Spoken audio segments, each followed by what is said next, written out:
Stop, Friendly Fire. Chapter 30-31. Chapter 30, Hero Hunter. Yi Jin Jin.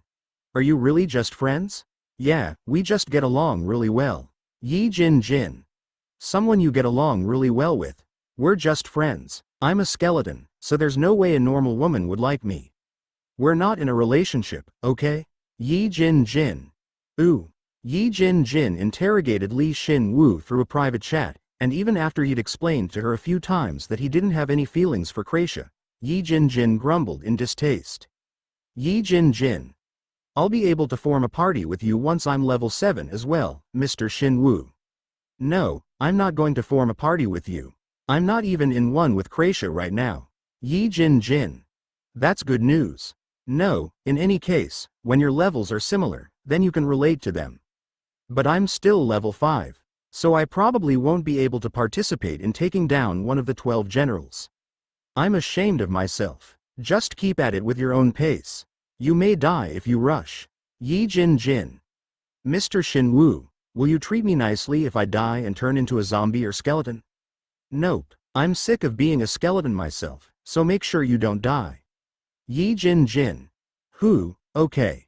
She seemed better now, as she energetically declared that she wouldn't die and that she would level up quickly. Then, she ended the chat. Once their conversation was over, Shin Woo muttered with an even more deathly expression, even though he was already dead. Why are there so many heroes like this? Love makes people act like they're young again. Even though they know it's unreasonable, they badger you, and even though they know it's foolish, they do it anyway. In the end, they make a mistake, cry their heart out, and regret it. Although Shin Woo had just muttered out without thinking, Jin had responded with his own deep comment. But there were a few parts that he couldn't understand mixed in. She likes a skeleton. Isn't there something wrong with her? Love messes with your head. You didn't know? As I thought, you're the only partner for me, someone who doesn't care about stuff like love. Hey, what's wrong? Hey, I want to train Steel Heart. You don't have to attack me to train it. Jin realized that he couldn't harass Shin Woo by just shaking his body anymore, so instead, he controlled the armor atop his body and formed thorns to attack Shin Woo with. The old him wouldn't have even imagined that he would grow this much, but if his body was pierced by those thorns, then Shin Woo wouldn't be happy.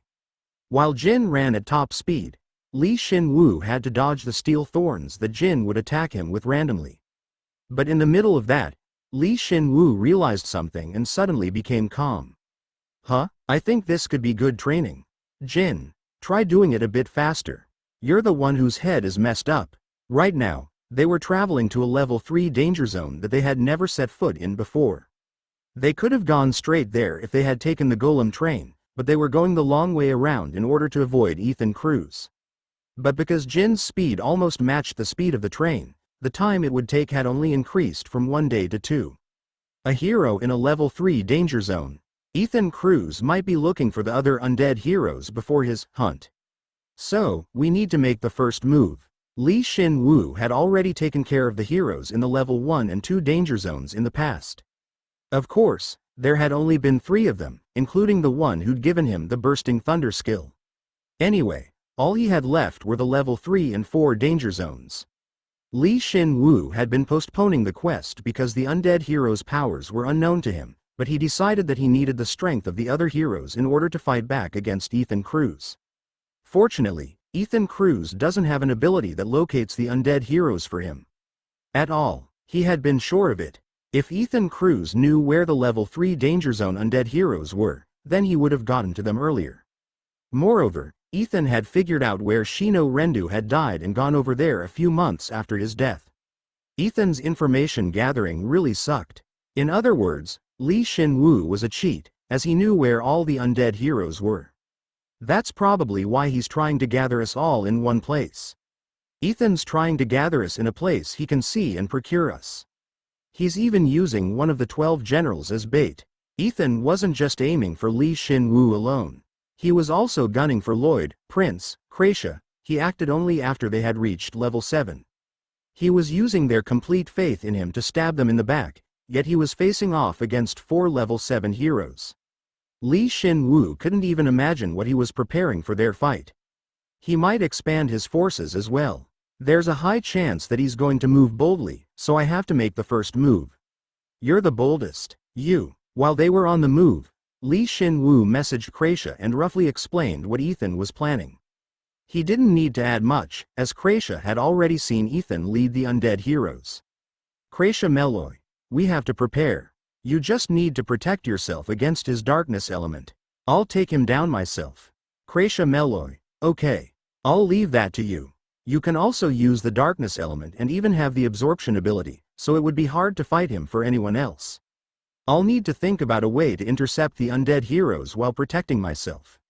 Alright, let's work hard. Kracia Meloy. Yeah, see you then. Once he was finished chatting with Kracia, who reassured him with her answer. Shin Woo felt extremely conflicted, but decided to chat with Prince as well. As expected, she spoke passionately, unlike Kracia. Prince Altania. What is it all of a sudden? You're not mad that I told everyone in the chatting channel your level, are you? That wasn't in the contract. Me revealing your level is actually helpful to you, as it'll help you fit in later. Shin Woo hadn't even said anything yet, but she was already defending herself.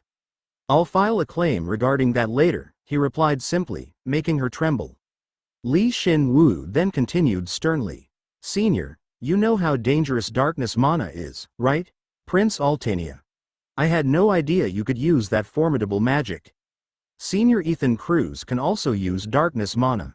Prince Altania. I know. His buff magic is no joke. They make you feel like your level has increased by 1.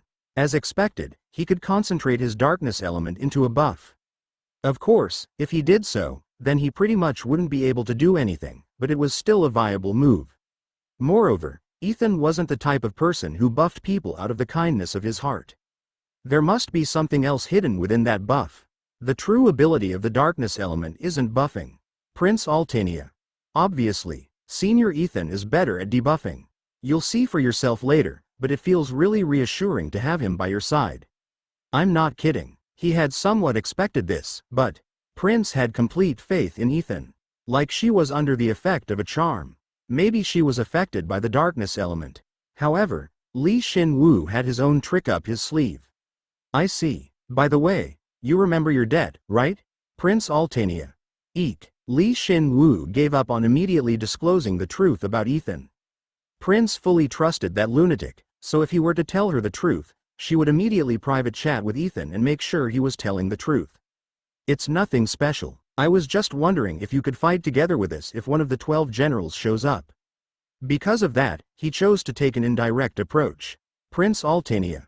What? But I have to protect Lloyd. Lloyd has Arian with him. But when I heard we were going to fight against one of the 12 generals, I started shaking. You can use fire magic, so I feel a lot better being with you, Senior. Prince Altania. It's commendable that you're aware of my abilities, but even so, I need to protect Lloyd. Senior, I need you. Prince Altania. Kook, well, if you really need me that badly, I guess it can't be helped. He laid it on thick in his request, and in the end, Prince caved.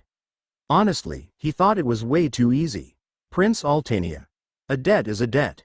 Your big sis'll be by your side then for a day. That's fine, right? Thank you very much. Prince Altania. It really is great to be the senior. Good. If it comes down to it, as long as he put this dumbass next to Kracia, then she would survive. Shin Woo was concerned about Lloyd and his other seniors, but to be frank, he didn't really have the power to save them too. If Shin Woo took down Ethan at the right time, then they would survive. If not, they would die. Then I'll contact you later. Prince Altania. I told you before, but I have someone I like already. You can't fall in love with me, alright? Shin Woo immediately ended the chat with Prince, as she said something stupid and hadn't even figured out that he was trying to help her. He was already anticipating spanking her a few times. Shin Woo, you really like people too. Nope, it would just make me feel bad if people I knew died. No matter what you think, that's Shin Woo. Jin was about to offer a rebuttal, but suddenly called Shin Woo calmly. When Jin, who was faster than Shin Woo, called him like this, there was only one thing it could be. Shin Woo gripped the breath of the lightning god in one hand and raised his head. He deepened his connection with Jin and focused his senses, so even he could see it.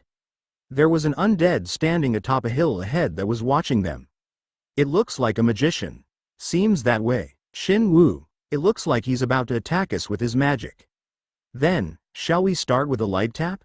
Even if it's rotten, it's still a hero. The undead hero, who had sensed Shin Woo's party from afar, raised its arm and formed a giant flame in the air. It looked like Prince's fire magic. While it was weaker, it had formed instantaneously, which made him recollect a monster from somewhere. It's an ability from God. But we're no pushovers. Shin Woo forcefully threw his breath of the lightning god into the air.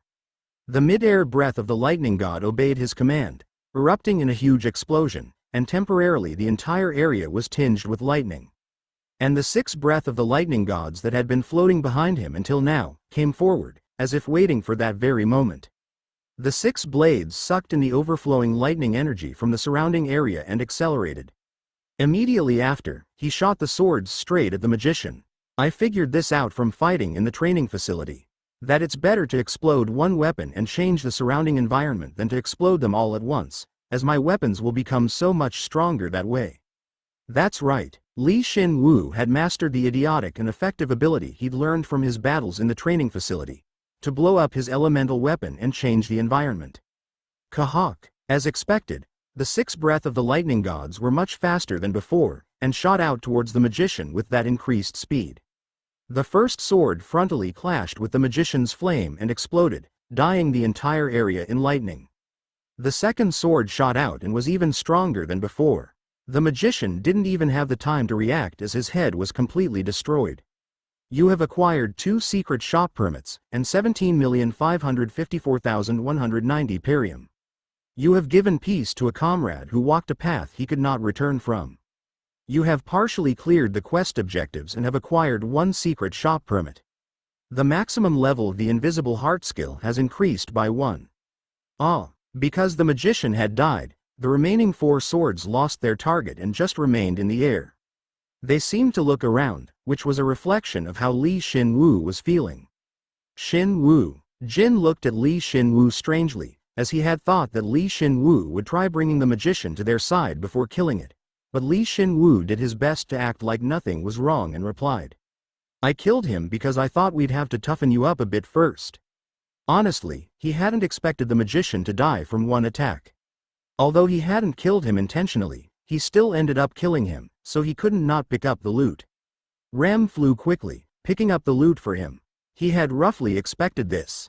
The undead hero hadn't dropped any artifacts and only left behind a tailbone. Shin Woo assumed the undead hero had received a skill from God, rather than an artifact. LV6 Selle von Basti's tailbone. But why is it a tailbone? The body deteriorated, but the tailbone remained intact, so it should give me an ability. So each bone differs based on the part. Yeah, I was lying. You rascal. Consuming LV6 Selle von Basti's tailbone to execute bone reinforcement. Magic has increased by 8. Intermediate fire has become LV8 and magic has increased by 15. Intermediate fire resistance has become LV7 and magic has increased by 20. You have acquired the special passive skill, Mana Acceleration LV1. Magic has increased by 20. High-speed casting and chantless casting. With these abilities, I may be able to reach the pinnacle of magic. Selle von Basti. But once he'd actually absorbed the bone, his hypothesis, which he'd said as a joke, had turned out to be correct. Originally, the bone held 2 abilities. High-speed casting, which sped up the activation of his spells, and chantless casting, which either reduced the incantation or removed it completely. And the 2 abilities fused into Mana Acceleration to suit me. Mana Acceleration was a truly simple skill. It allowed the individual to manipulate mana far faster than what was originally possible for them. What happens when mana moves quickly? Everything created with mana accelerates. If the quick and powerful lightning element were to be accelerated by Mana Acceleration, then it would be like giving wings to a tiger. It was a ridiculous skill that was born from the fusion of the 2 skills, high-speed casting and chantless casting. It felt like he'd found a treasure in an unexpected place. The higher my mana bone skill, the faster the mana I control becomes. That's why I thought I should focus on developing my mana bone skill, rather than gaining a new skill. The fact that mana acceleration didn't fuse with mana bone and became an innate skill meant that this skill was incredibly powerful. With 1 or 2 level ups, the mana bone skill would impart an inexplicably large amount of power. Shin Woo, it feels like your mana circulation has sped up. It used to feel like you had a gentle breeze around you, but now it feels like that breeze is even faster. Mana acceleration improves my mana circulation, recovery rate, and activation. With this skill, I may be able to make some progress in combining Lightning Shadow and Lightning Sprint. It'd be easy to fuse the Shadow Horn skill with other skills as well. Shin Woo was conflicted. To think he'd gained such a great skill. Wouldn't it better if he just killed any undead hero he came across? However, he soon smiled bitterly and stopped that train of thought. It wasn't because of Shino Rendu's heartfelt thanks. It really wasn't. Anyway, I'll hit the next one as weakly as I can, and try to persuade it. As I thought, you killed it by accident. Jin was like, of course that's what happened, sighed, and ran even faster, so that they would avoid Ethan Cruz's party, or get in a random fight, or to just put the nearest undead heroes to rest and give them salvation. Aside from the 8 undead heroes under Ethan Cruz's control, there were 5 undead heroes left in the level 3 danger zone, and 4 in the level 4 danger zone.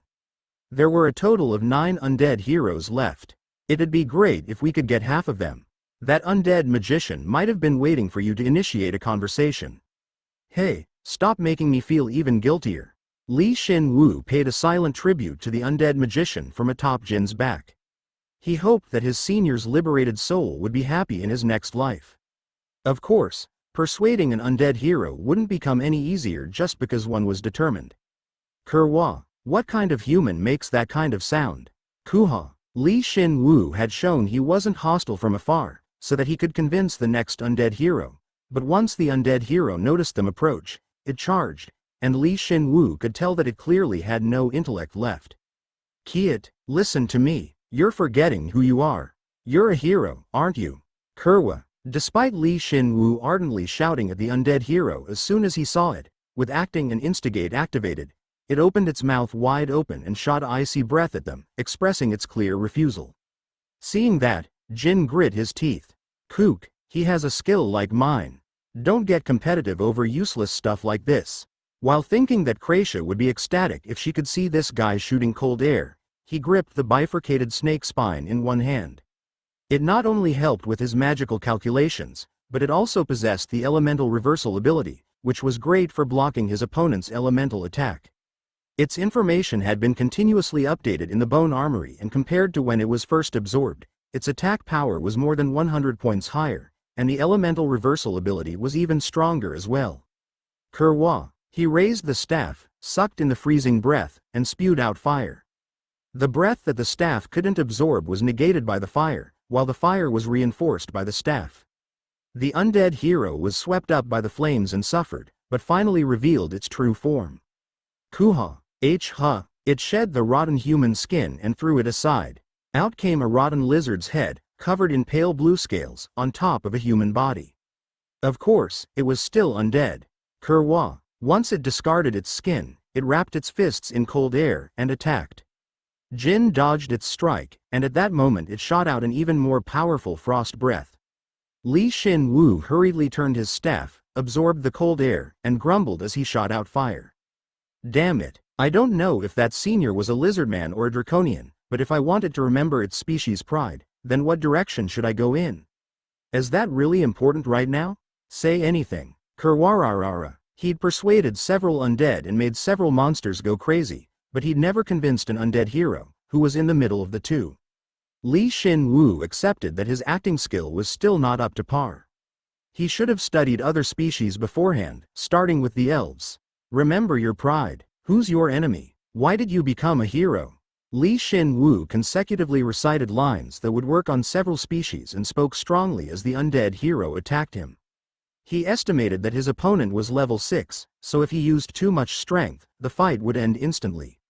So long as it were possible, he would continue to stimulate it while holding back so he wouldn't kill it. Kuhak. Kurwararararararararara. Man, I'm so screwed. As expected, he hadn't properly controlled his strength. The undead hero couldn't withstand the bifurcated snake spine's flames and once again shed its skin. Around that time, Shin Woo became sure that it was part of the Frieza race. Once it had completed its final transformation, then it would become much smaller and would have much greater destructive force. Kiheya. It shed its skin once more, and out came a 4-meter-tall lizard. However, the pale blue scales covering its body were only halfway rotten.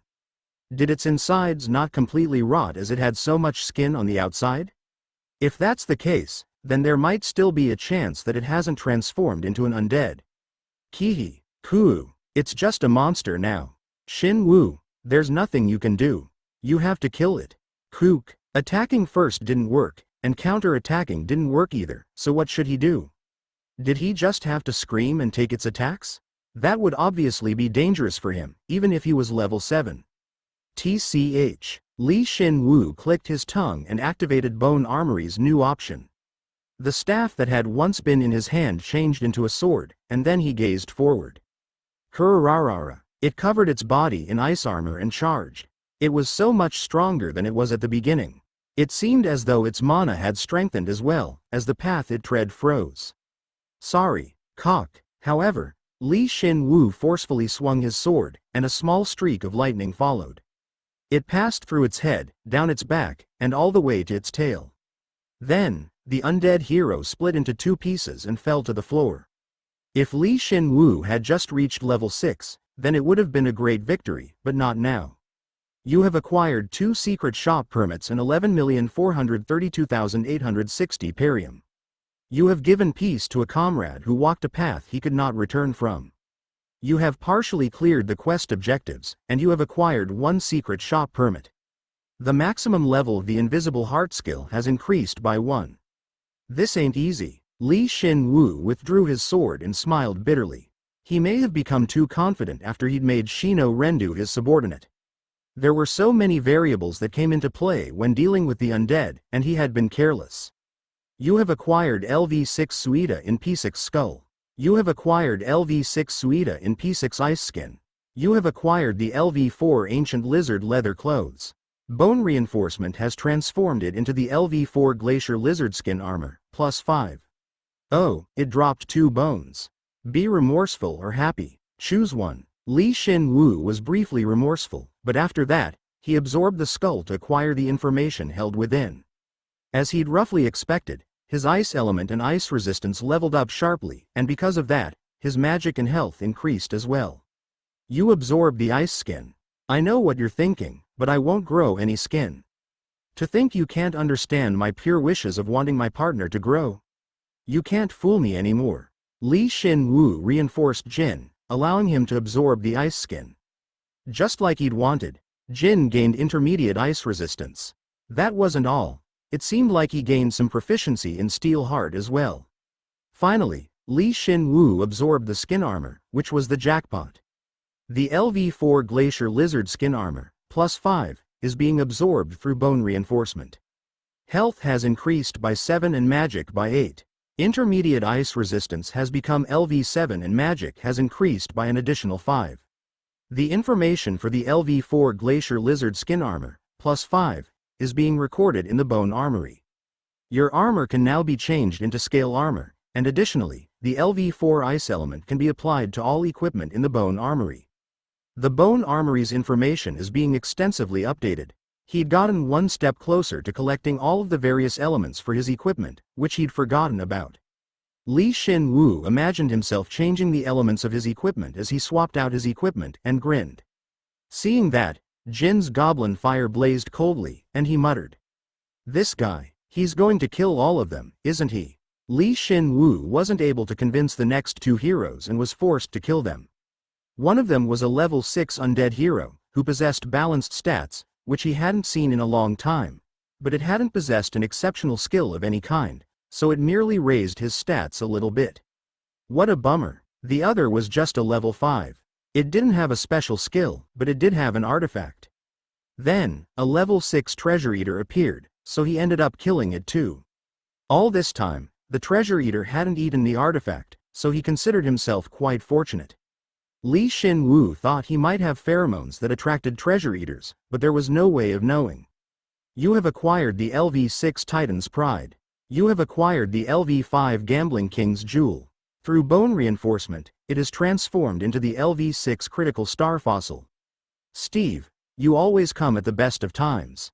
You know, you used to swear whenever it appeared out of nowhere. Shin Woo ignored Jin's valid retort and checked the two level 6 items. Through bone reinforcement, the level 5 artifact leveled up, and with even one of these items, one could be a stupendous hero. Once she saw Kracia's orb, Prince had grumbled jealousy and explained, but he now had two such artifacts in his possession. Titan's Pride, LV6, Durability, 517,500. Defense, 2,100 to 2,400. Options: Health plus 100, Defensive Effect plus 70%. Passive Skill, Titan's Fury. If you successfully defend against your opponent's attack, then you can return a portion of that damage onto your opponent. The Titan's Pride was a thick and huge shield that was 10 meters tall and 4 meters wide. Because it was entirely made of bone right off the bat, it didn't change. Its defense was amazing, but it was way too big, so Shin Woo couldn't effectively hold the shield. He had been shocked when the shield had popped out after killing Steve. Where did Steve even get this thing? Seems like Titans also exist in the Empire.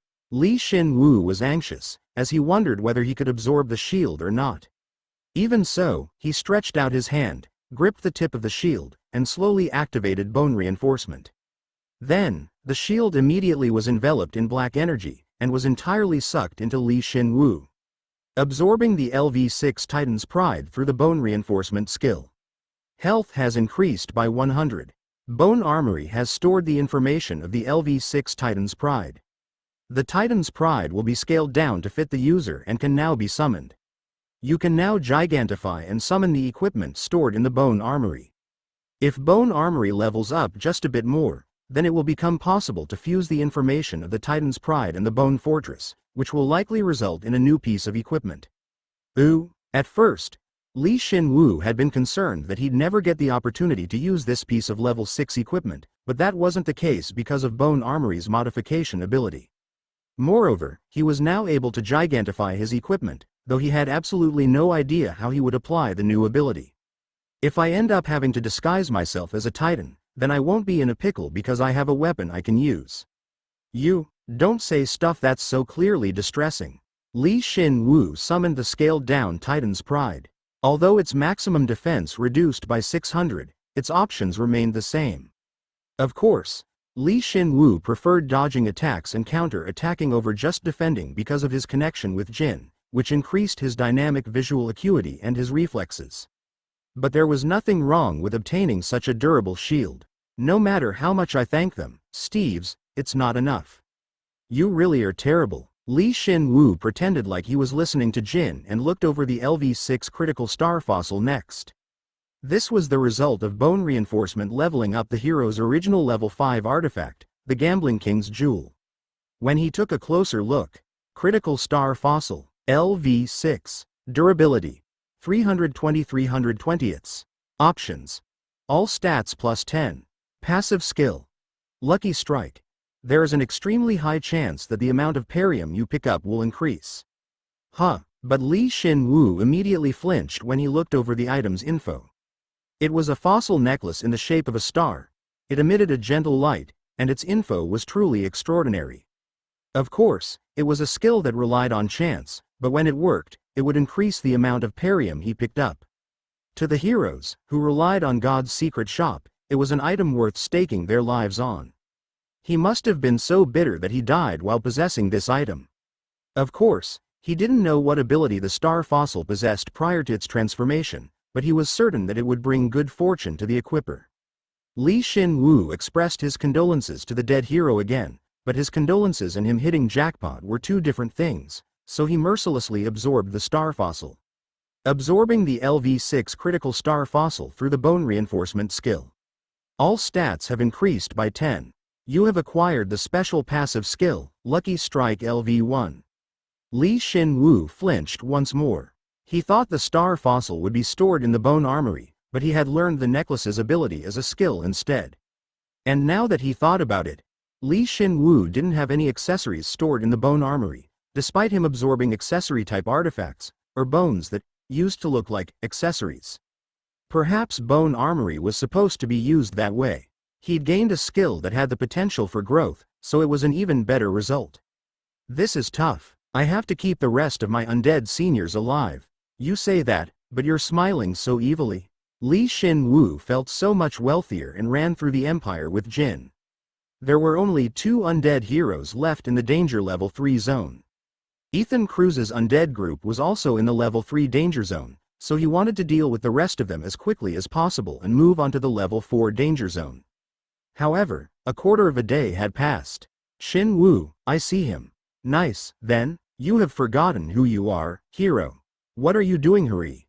Shin Woo found the next senior halfway through a level 5 dungeon, and spoke the third line of his senior wake-up alarm compilation. But to be honest, Shin Woo had become tired of repeatedly attempting to convince them and repeatedly failing as a result, as he was still only human. Once he'd thrown out a few lines of his compilation, he got ready to go into hunting mode. I am, what, have I? But when the undead hero replied with a bit of his intellect, he was so flustered, as it had been such a long time since this had last worked, even though he had elicited the desired response. However, Shin Woo quickly got a hold of himself, hurriedly withdrew his weapon and yelled once again. He shouted out line 1 of the senior wake-up alarm compilation, which was also his most effective. Aren't you a hero who sought to purify the empire? Your body may be soiled, but do you plan to dirty your soul as well? Soul, my soul, is my soul still here?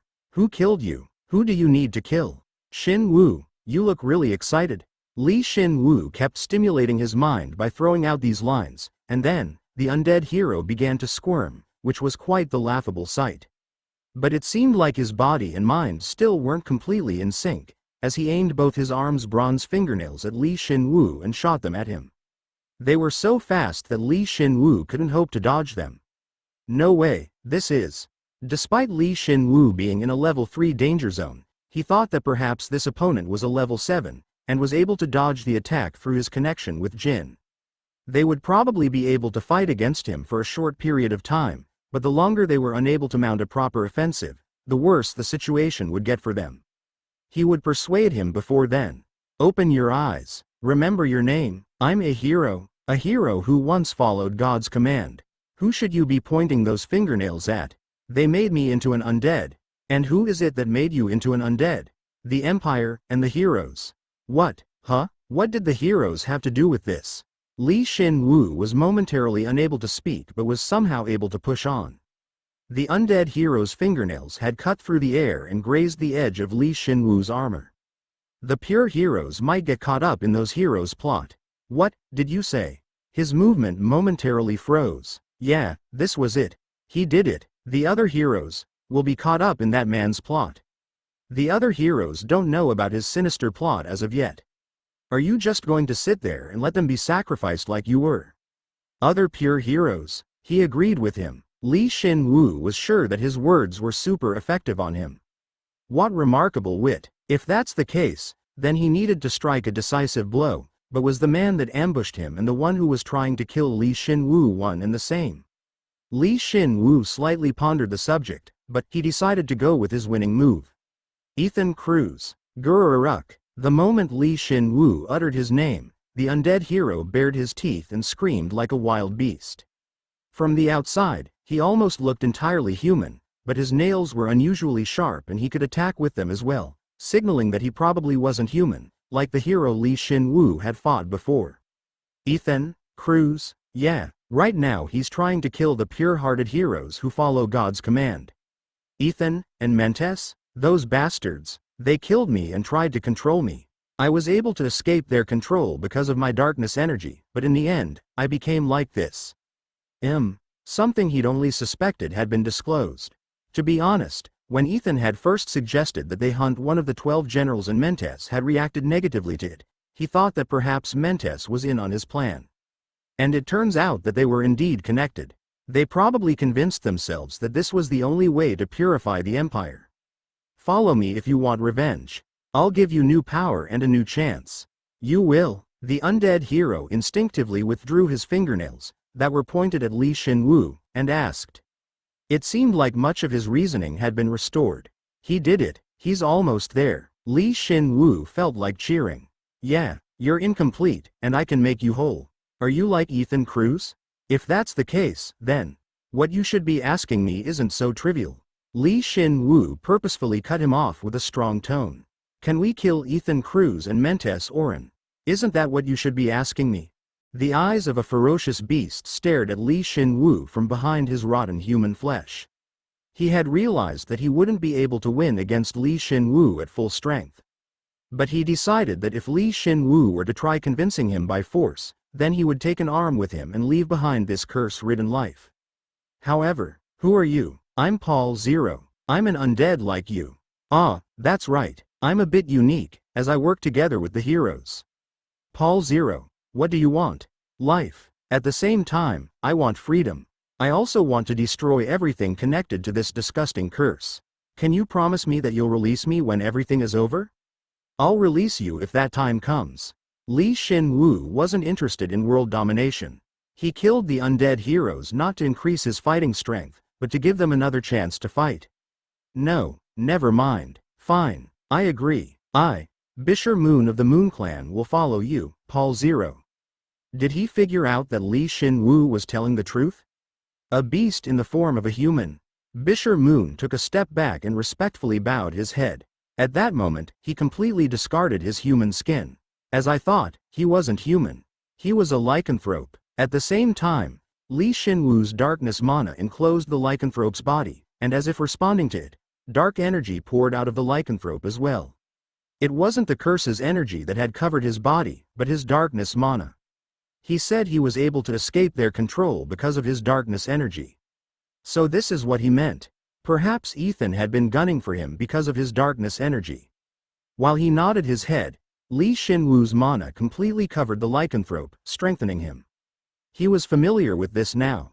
The LV7 Elite Ghoul has become the LV7 Wolf Avenger, Bisher Moon. You have restored a high-rank undead's intellect, and have made him your subordinate. All stats have increased by 1. The intermediate command skill has become LV10 and has evolved into the high rank level. All stats have increased by 10. The number of subordinates you can command at once has increased significantly, and you can effectively command specified subordinates with complicated tactics, even from afar. High-rank darkness has become LV2 and magic has increased by 20. Proficiency in the acting, instigate, and disguise skills have increased by 16%. The acting skill has become LV17. Once all the black mana had been completely absorbed, Bisher Moon's true appearance was revealed. Befitting a lycanthrope, he looked like a cross between a wolf and man.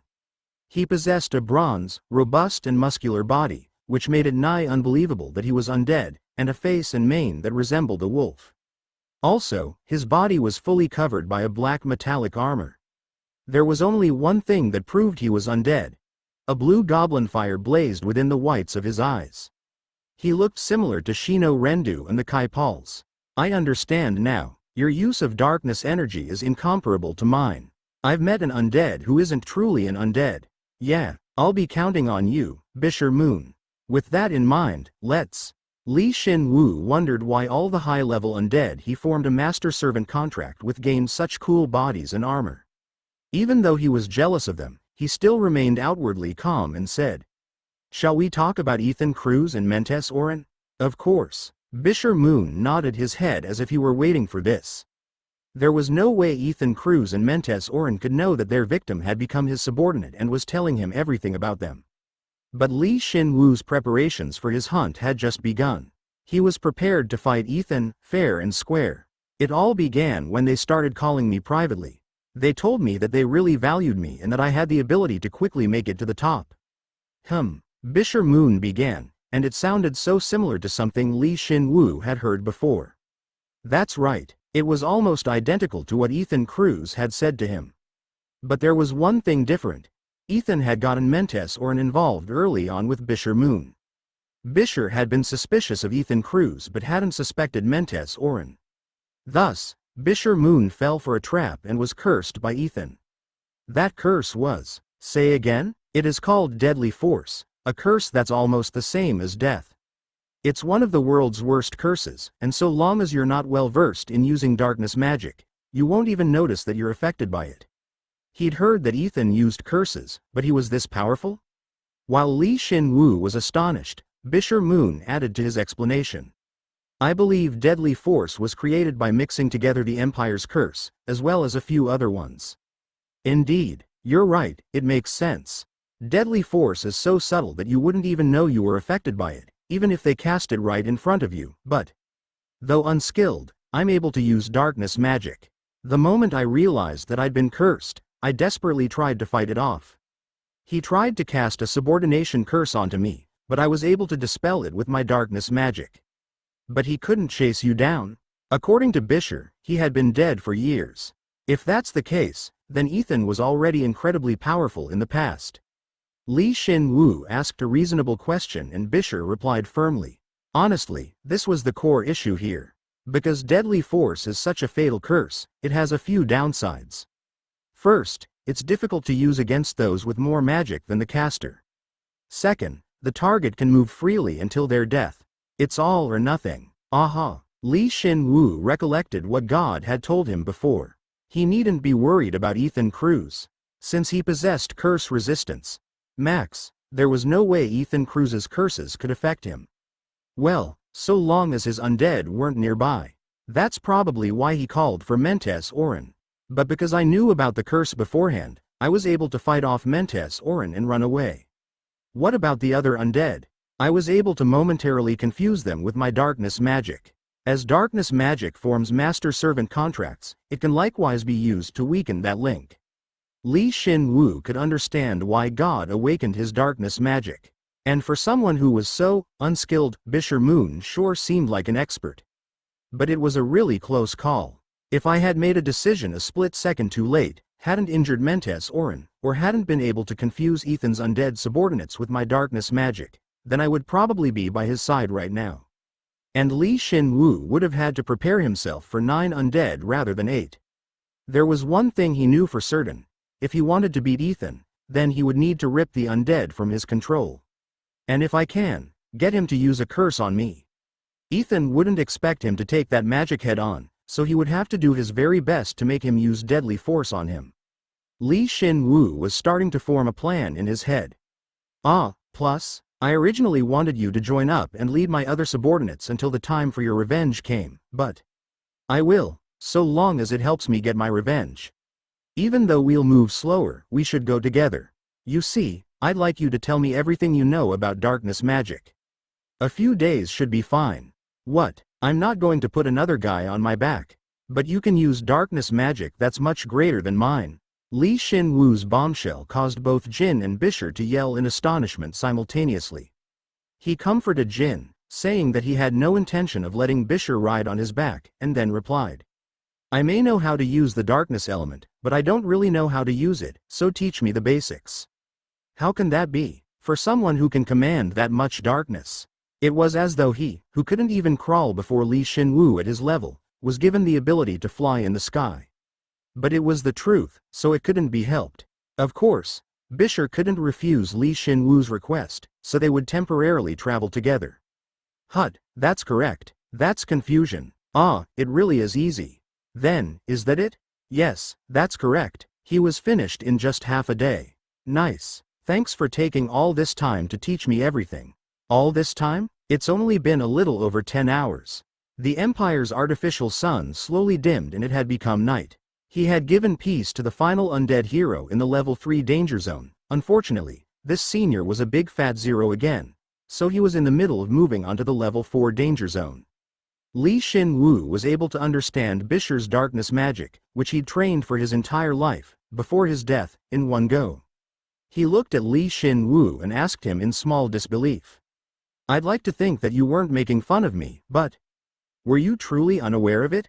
I'd just awakened this power, so all I know is contracts, curses, and resistance. But because of you, I feel like I've grasped the basics, so thanks. Bisher realized that Shin Woo was telling the truth, and felt empty as he didn't know what to say. Jin thought it had been a long time since he'd had another comrade, and knocked on his knees. As a descendant of the Moon Clan, several people have told me that I was exceptional, But Paul Zero, your talent trumps mine. I've been hearing that a lot lately. Now, let's talk about your mission from here on out. All you need to do is go over here. Amongst the Pauls that were following his command and treading across the empire, Shin Woo picked those that were high-leveled and weren't a part of Shino Rendu's group and told Bisher of his intent. Henceforth, they would move together with Bisher Moon. I've already told a few other teams to enter the level 4 danger zone. You may not be traveling with them, but in case of an emergency, make sure you're close enough to each other so you can help each other if in need.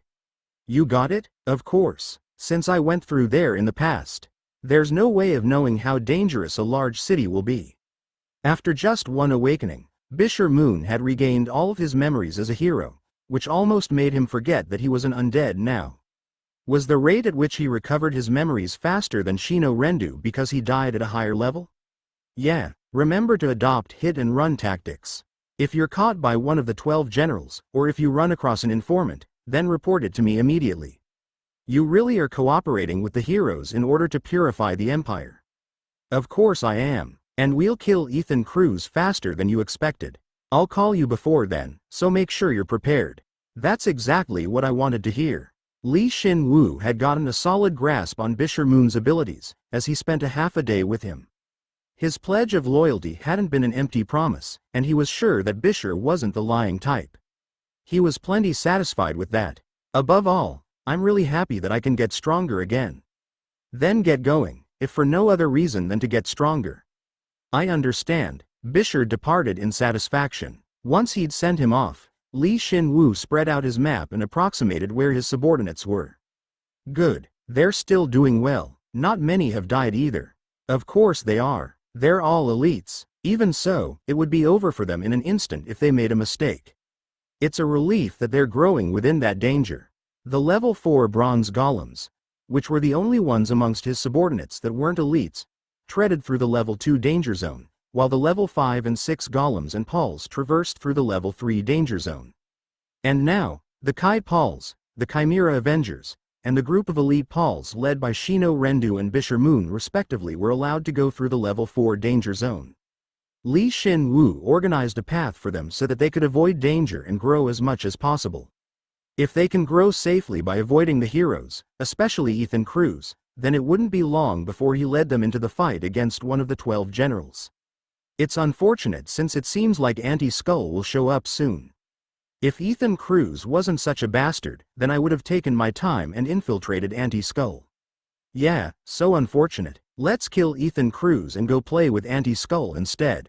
Jin, who'd seemingly reached a state of nirvana, replied to Shin Woo's incomprehensible words and ran. They were in a quiet grassland, but it seemed like tension was filling the area.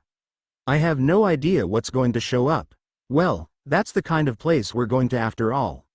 Now they were in the level 4 danger zone, which included the large city that was connected to a satellite city, as well as the rugged free land in between. It was the cream of the crop, the land that encompassed 30% of the empire, with the capital at its center. In other words, it held the highest difficulty. The troops under one of the 12 generals' direct command would be stationed here, and it wouldn't be strange if they were to encounter one of the 12 generals in person.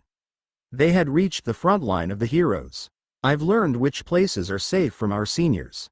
So which place is safe? At the very least, it's not here. You won't be able to hear over there, either. Then their info's pointless. No, it's telling us that it'd be a waste of time to go over there, so it's valuable information.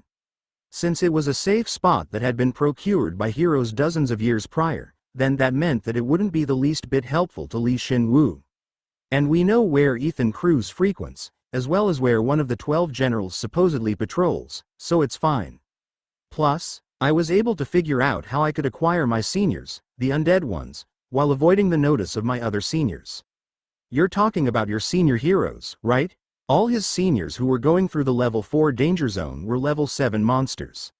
If they were to see him right now with his disguise up, or even if his true appearance was exposed, he was confident that he could get through it unscathed, but he really didn't want his seniors to know where he was. Yeah, good job you. Shin Woo. Huh. Jin sharply called for Shin Woo. They hadn't reached an area with an undead hero yet. If that's the case, then Shin Woo raised his head. He was soon able to sense the death energy ahead of them that filled the grassland to the brim. As I thought, level 4 danger zones are really on a different level. Why are you so calm? There are so many high-rank level 6 elites everywhere. They weren't heroes either, nor were they one of the 12 generals. There were just thousands of undead roaming around where they needed to pass through. Most of them were level 6, and a small minority were level 5. Shin Woo saw them and muttered in satisfaction. This many should get you to level 7 in a flash. You're not going for a frontal breakthrough, are you? This is nothing compared to the large-scale battle we faced in the training facility. Let's go, Jin. Screw it. After that, Shin Woo and Jin besieged thousands of undead with just the two of them, and in just 2 hours and 30 minutes, all of the undead completely disappeared. And that's how the two skeleton heroes made their level 4 danger zone debut. Lloyd HK. The monster's movements in the level 4 danger zone are a bit strange. Lloyd said, and Shin Woo realized that it was about time. Lloyd HK. It's like they're being chased by something, and it's becoming more difficult to hunt, as more and more monsters are grouping together. Prince Altania. They're just scared of you. Yasunori Akira. It's not like that over here. Maybe it's just localized. Of course it was localized, since it had only been 2 days since Shin Woo had entered the level 4 danger zone. Lloyd HK. It's still too much, even if we write it off as localized movement. There's definitely something incredibly powerful moving around over here. It might even be one of the 12 generals. Ethan Cruz. Want me to go over there? Lloyd HK. No, it's not a big enough issue for you to. Could you please come over here? Ethan Cruz. Of course. As he left the chatting channel, Shin Woo felt like he was breaking into a cold sweat. He and Jin had hunted such a large quantity of monsters that it seemed like they'd been discovered. He'd killed thousands of monsters a few times already, so the other monsters found out.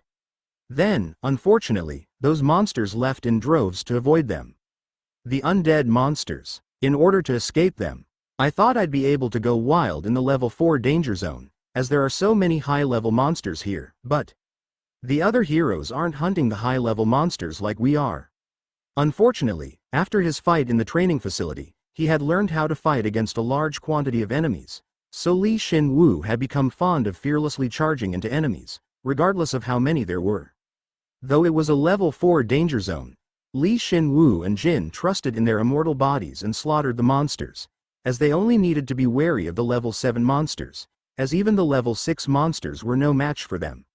That's why Jin's stats had increased by more than 100 in just 2 days. If we just keep at this for another 2 weeks, you should be able to reach level 7. Isn't that damn necromancer coming? Let's avoid him and just do what we need to. Jin obediently accepted bone reinforcement, and Shin Woo hunted diligently, like a mother bird bringing worms for its newborn, yet they'd lost such a good opportunity because of Ethan Cruz. Damn it, I guess it can't be helped. Of course, they hadn't just been killing monsters. They'd found a hidden undead hero and had given him eternal peace. The undead hero had been only level 6, but he had possessed an incredible proficiency in combat, so once he absorbed the bone following his defeat, Shin Woo's high-ranked Bursting Thunder skill leveled up by 1, and his intermediate Shadow Horn skill by 3. It was quite a significant development. He seemed like a good senior, so I really wanted to keep him alive. Why do they awaken when they hear your voice? I want to know that too. Rem, do you know? I can only affect golems for now. Yeah, of course that's how it was. Shin Woo sighed and patted Jin. When he'd heard about Ethan in the chatting channel, they avoided the monsters and ran away. They were preparing for the inevitable fight against him, but they weren't ready. Not yet at least. We'll find another one soon. We're in the flatlands right now, though. Which means it's in a dungeon. Let's go in carefully, so that we're not discovered by the flying monsters. Okay, it had been 2 days since they'd entered the level 4 danger zone, and they already looked quite dignified. Then again, they risked their lives more so than any other hero in order to explore the area, so it seemed obvious that they would accumulate that much experience. I hope we find someone that we can actually talk to this time. Shin Woo found the entrance to the dungeon and opened it. He opened it so naturally, like flowing water. There was a considerable amount of magic and monsters within the dungeons in the high-level areas. And that's exactly what all the undead want. Thus, if they were noticed the moment they opened the dungeon, then they might experience a barrage of undead monster attacks. To be honest, his seniors had suggested that he be careful when entering dungeons when he had entered the level 3 danger zone, but whenever the undead swarmed him, he'd say, "Hut, nice," and just kill them, so he hadn't worried about it. Nice, it's clear. Shin Woo skillfully opened the dungeon before the monsters could swarm them, and entered with Jin. The opening of the dungeon closed instantly. They had finished things perfectly. Level 6 Elite Dungeon. You have acquired the permit for Mole Heaven. All stats are increased by 30 within the dungeon. The dungeon's information is added to your minimap. All actions are buffed within the dungeon. This is our first time in a level 6 Elite Dungeon. Will we be okay? If it were a level 7 Elite Dungeon, I might be concerned, but a level 6 Elite Dungeon should be fine. Our problem's the senior who's inside. The dungeon was so silent that they felt uneasy, which meant that all of the monsters had been killed already. So it was highly likely that the hero was safe when he had first entered the dungeon. Yet, he still died. Most likely to an elite monster, or the boss. He was so meticulous in clearing, so much so that I don't feel any presences in the entire area. Yet he still died, which means that the dungeon boss must be no joke. He might even have to fight against the undead hero and the boss simultaneously, and tightly grip the breath of the lightning god. The 6 fully charged breath of the lightning gods were summoned behind him and shook. Jin wondered whether anyone could survive the barrage of the lightning god, or Shin Woo's secret name for it, lightning god's breath, but Jin didn't say it out loud. Let's go slowly, shall we? Okay. Shin Woo silently blew up the breath of the lightning god that had been in his hand. The thundercloud spread out in every direction instantaneously, and he continuously inhaled and exhaled through his mana breath, causing the environment to remain filled with lightning energy. He was forcing his surroundings to become tinged in lightning energy through his authority. Good. It's become more stable. It always feels like my lightning resistance will level up. I as well. This was one of techniques he'd learned once he'd reached level 7. Immediately changing the environment into one advantageous to him was a high-level technique that wouldn't lose out to a level 8. It was only possible because of the balance among the bone armory, rule of bone, and mana bone skills. Though I can do the same thing with mana breath, without any explosions. However, not only did that approach take much longer, but the energy emitted from the breath of the lightning god doing it this way was more powerful as well. Because his mana recovery rate was much greater than before, he could now resummon the breath of the lightning god without much difficulty and fully charge it as well, so this method was much better for him. But even so, Jin, we're using assimilation to its max right now. I feel like what I feel, you feel too. After Shin Woo had resummoned another breath of the lightning god, infused mana into it, and was fully prepared for battle, he noticed that their situation hadn't changed and felt embarrassed. Of course, this level 6 elite dungeon had several side roads here and there, and as it was Mole Heaven, there were several big holes as well.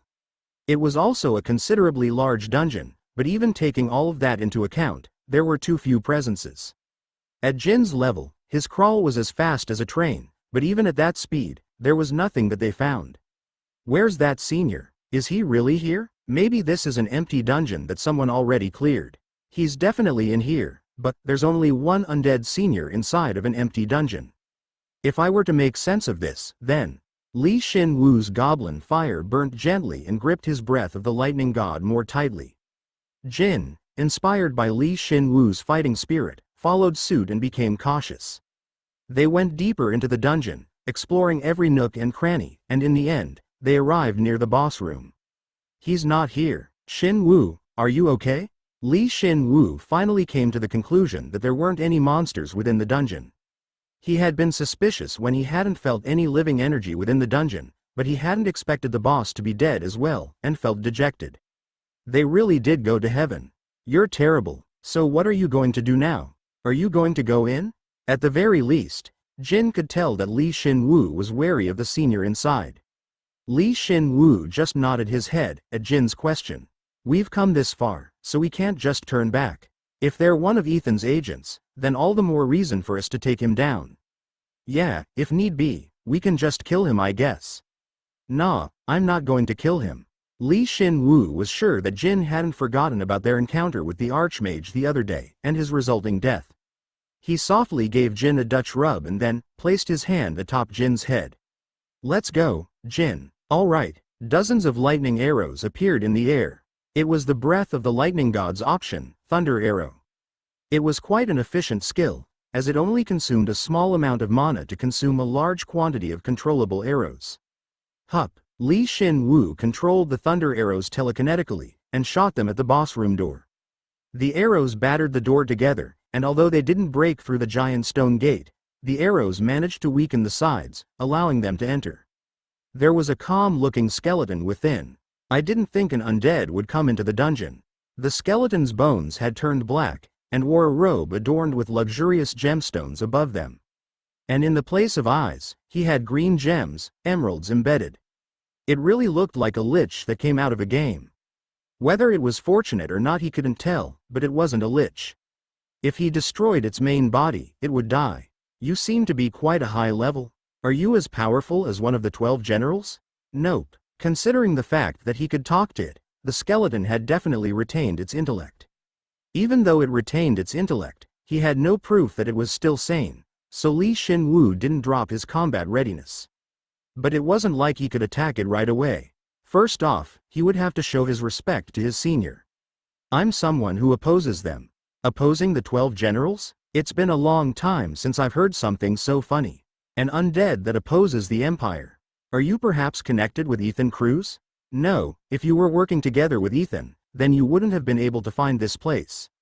The undead raised its staff, embedded with a large emerald, and aimed it at Shin Woo while speaking cautiously.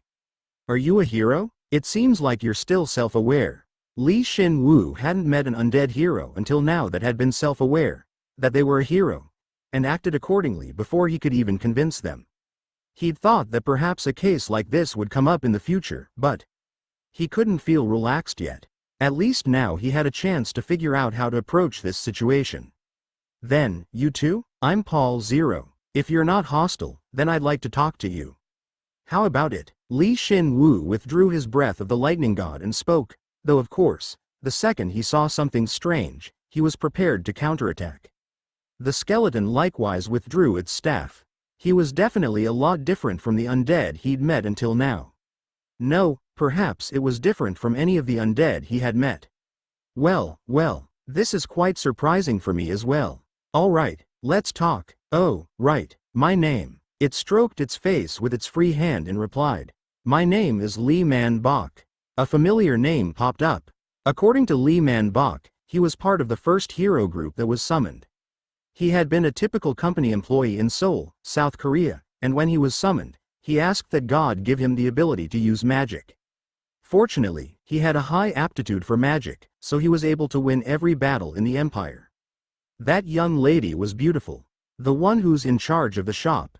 Plain. He'd thought about it for a bit, but in order for their conversation to progress smoothly, he added more background information. That the wandering knight, Paul Zero, was once a hero. Honestly, Shino Rendu and Bisher Moon had guessed the same. But here, an unexpected truth was revealed. "She never told me her name, but it seems like you two are quite close." Is that so? If he had just brought her a bottle of wine, she would have told him her name. Unfortunately, it seemed like he hadn't been aware of that fact. "But thanks. Plain, it fits her, as she had such sparkling eyes. Now that I know, I'm happy. It seems like you really liked her. There's no way the other heroes couldn't like her." Unlike down here, which was teeming with the undead, the secret shop had her warm smile and was overflowing with life. Above all, she was the only one who could safely give us food. Well, that's true. Shin Woo couldn't relate, and Lee Man Bok spoke of Plain in the past tense, while he could see her whenever he wanted, so it was really tough to listen to, but with his level 17 acting skill, he was able to bear with it. Lee Man Bok was wondering whether he could really trust Shin Woo or not, as he gazed at him. Shin Woo looked completely natural. "It's been a long time since I felt like this, but when I think back to that time, I feel happy. Back then, I thought I could do anything. It felt like I'd become the protagonist of a fantasy novel. I thought I was the only one with unique skills, unique equipment. Everything was exactly as I dreamed it to be. That's right. When summoned to this world, Most earthlings would feel that way. They wouldn't become skeletons like Shin Woo. Shin Woo suddenly recollected the moment he'd been sent to the Empire and gritted his teeth. It was his own fault and it pissed him off that he couldn't complain about it to anyone. Since God's blessing is supernatural, it's a power that can easily enable you to overcome a level difference in a specific situation. Yeah, it was indeed. You're right, I put too much faith into her blessing. Firstly, this was all information that Shin Woo couldn't have known unless he was a hero. Secondly, Shin Woo looked incredibly reasonable. Therefore, Lee Man Bok was able to trust him. To be honest, Shin Woo was using his instigate skill here, but Lee Man Bok wasn't able to figure that out. That was the power of instigate. Those good times passed by in a flash. I got to level 7, and, despite her, telling us not to, we, the heroes, arrogantly challenged the 12 generals. However, the darkness that covered the Empire was truly deep and vast. In the end, we lost to them and became undead. And then? That's right, this was the important part. After all, wasn't Shin Woo the one who killed all of the undead heroes?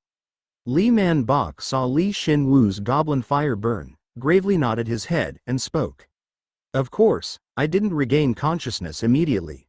At the beginning, the moment I degenerated into an undead, I instinctively began to hate humans, and wanted to follow the Emperor. Honestly, they welcomed us. To the point that it felt like we had never even fought against each other before. His words caused Shin Woo to automatically recollect the Archmage, Feotane von Seldin, and shook. As expected, incorporating the heroes into their forces had been going on for a long time. And then, Ethan Cruz saved us. No, to be exact, my comrades and I. He infused his darkness magic into us and returned our sanity. Ethan Cruz, who hadn't spoken, didn't have a special ability, and was a junior that no one was interested in, possessed such a terrifying ability. Lee Man Bok remembered how surprised he was, and smiled bitterly. It was a feeling Shin Woo could understand, even if he was learning about it after the fact. And so, we ran. We ran so hectically with him. But as we ran, we felt it. He was trying to destroy our minds and turn us into his subordinates. Ironically, at that moment, I was able to advance myself as a magician, and punish him for his dirty tricks. Were you not able to kill him? Unfortunately, once he realized he was at a disadvantage, he used my comrades, who were now under his control, as human shields and retreated. I confronted them and we fought, and I was somehow able to return their minds to them, but he was already nowhere to be found. So it seems like Ethan Cruz wasn't a monstrous level 8 dozens of years ago. He was inexperienced, so contrary to his intentions, Lee Man Bok had awakened and had regained his sanity. Shin Woo listened to his story, and wondered whether there were traces of Ethan Cruz's darkness magic within Lee Man Bok, but there wasn't. After that, a few things happened, but, ultimately, I hid here. It was extremely safe, and it was a hidden base. Though I had no idea you would find it. Why are you just staying here? You don't want to take revenge on the 12 generals who killed you, or Ethan Cruz, who tried to control you. Revenge? Haha. Lee Man Bok chuckled at Shin Woo's question. At that moment, Shin Woo knew that he'd failed to convince Lee Man Bok. As expected, Lee Man Bok shrugged his shoulders and weakly spoke. Surprisingly, in my last fight, I learned something I really didn't want to know. At that moment, I lost all my lingering attachments. I had a taste of something that went beyond anger, despondence. All my lingering attachments from my old world, as a hero, and even those as an undead. My hate towards Ethan Cruz? That's the only thing that still remains, but I don't want to risk my life for that and go outside again. What exactly made him hide in here? In any case, Shin Woo was sure that Lee Man Bok didn't look at God favorably. It wouldn't be a good idea to stimulate his mental state. If that's the case, then, Ethan Cruz is aiming for our junior heroes again. I'm aware of this, so I'm trying to stop him. Your juniors, who were put into exactly the same state as you were dozens of years ago, are sinless, yet, you have no intention of helping them? None. But his plan, which targeted Lee Man Bok's compassion, didn't work at all. Lee Man Bok's voice was quite cold. Leave them be, so that they can overcome that danger on their own. I don't know how you were able to remain so sane, but what you're trying to do won't matter. There's no reason to follow God's command and struggle in death. It'll be in vain. I'm not trying to follow God's command. Is it really okay for me to tell him this? Shin Woo thought as the words thoughtlessly came out of his mouth. He had said it on a whim, as he was displeased that someone so strong was just sitting on their ass. Well, I suppose it's good to say as a joker, he thought, and spoke. I just want to become so strong that no one can order me to do anything. So I'll say it again, I just want to be free. What about you? Free? That'd be nice. Much better than living here in hiding. Lee Man-bok respected his intent, but didn't empathize with him. However, you'll soon regret it as well. This world is illogical, and in a world like that, there's absolutely no reason to fight. Whether it be with a living body, an undead body, we'll never get what we want. I'm fine where I am. I don't want to think about anything else anymore. Is that so? Around that time, Shin Woo gave up on Lee Man-bok, and Lee Man-bok realized that. What fickleness, he thought, and asked something he hadn't intended on asking. You said you were going to help your juniors, right? Yeah, if that's the case, you'll soon realize how pointless it is. Lee Man-bok smiled. He was a skeleton that looked like him, yet when he smiled, he looked this terrifying. This world drives everyone insane. The undead hate the living, and the living hate the undead. It's too late. Our juniors won't see us as seniors, they'll just see us as undead. As undead they have to defeat. As undead that cannot be trusted. Nothing you say can convince them. The longer you live here, the more evidence there is to support it. In the end, you just become part of the darkness, without being able to do anything. I have a rough idea. However, I'm sure I can overcome it. If you're going to be that stubborn, let me give you one last piece of advice. Be careful of Sarah von Rededane. Sarah von Rededane? That's quite a surprising name to hear here. Shin Woo raised his head and he saw Lee Man-bok gritting his teeth. Nothing you say will be able to convince that lunatic, so try not to even cross paths. I'm telling you to kill her before she takes notice of you. Thanks for the advice. Anything else? I'm going to go find others who are in the same situation as us. The Giant's Domain. My old comrades are there. If you can convince them, they'll be of great help to you. Though it'll be extremely difficult to find them. Aha, he was wondering. Shin Woo naturally nodded his head. There were only 2 other undead heroes, aside from Lee Man-bok in the level 4 danger zone, yet he was wondering why they were so close to each other. And that place intersected with his memories from the giant. If they're the giant's descendants, then it makes sense. He'd already decided that he would go over there sometime, but what great timing. Shin Woo smiled in satisfaction. Jin shook, but he didn't let that worry him. Are you leaving? I have to. Bye. Yeah, bye. Shin Woo nodded his head and thrust his breath of the Thunder God, burrowing his blade within Lee Man-bok's skull. He activated his high-speed thrust skill, Shadowhorn, and coupled with the lightning in their surroundings, the strike was so fast that Lee Man-bok couldn't respond to it. When he added in his recent mana acceleration skill, it looked like there were no signs and it was as if he had lunged at light speed. Critical hit, Kaik, a high-rank level 7 magician. Unfortunately, one hit of Shadowhorn was enough to penetrate the magic protecting Lee Man-bok's body. One of the emeralds that were embedded in his eyes burst out of its eye socket. That wasn't all. The 6 breath of the lightning gods behind him altogether burrowed into Lee Man-bok's body. Who else could execute such a perfect surprise attack? It was to the point that a top assassin would be shocked at the sight. I found you, so what are the chances that someone else doesn't?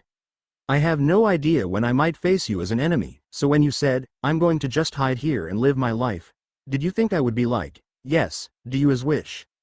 That's. Before Lee Man-bok's staff could even emit light, Shin Woo kicked it away. He had somewhat expected this, but because he hadn't fought in actual combat, or perhaps because he was rusty, he was incredibly slow. He was prepared to get hit by one spell. How disappointing. How could I be beaten so easily? Why didn't you just show up as an enemy? I'd rather have that than you just incessantly talking about such heavy stuff. Shin Woo exploded all of his breath of the lightning gods at once. The level 6 weapons blew up right before him, but he wasn't damaged in the least from the resulting explosion.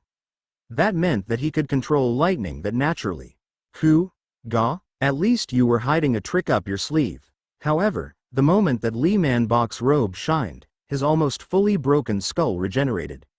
At the same time, Shin Woo felt a considerable amount of mana being concentrated into him and nodded his head.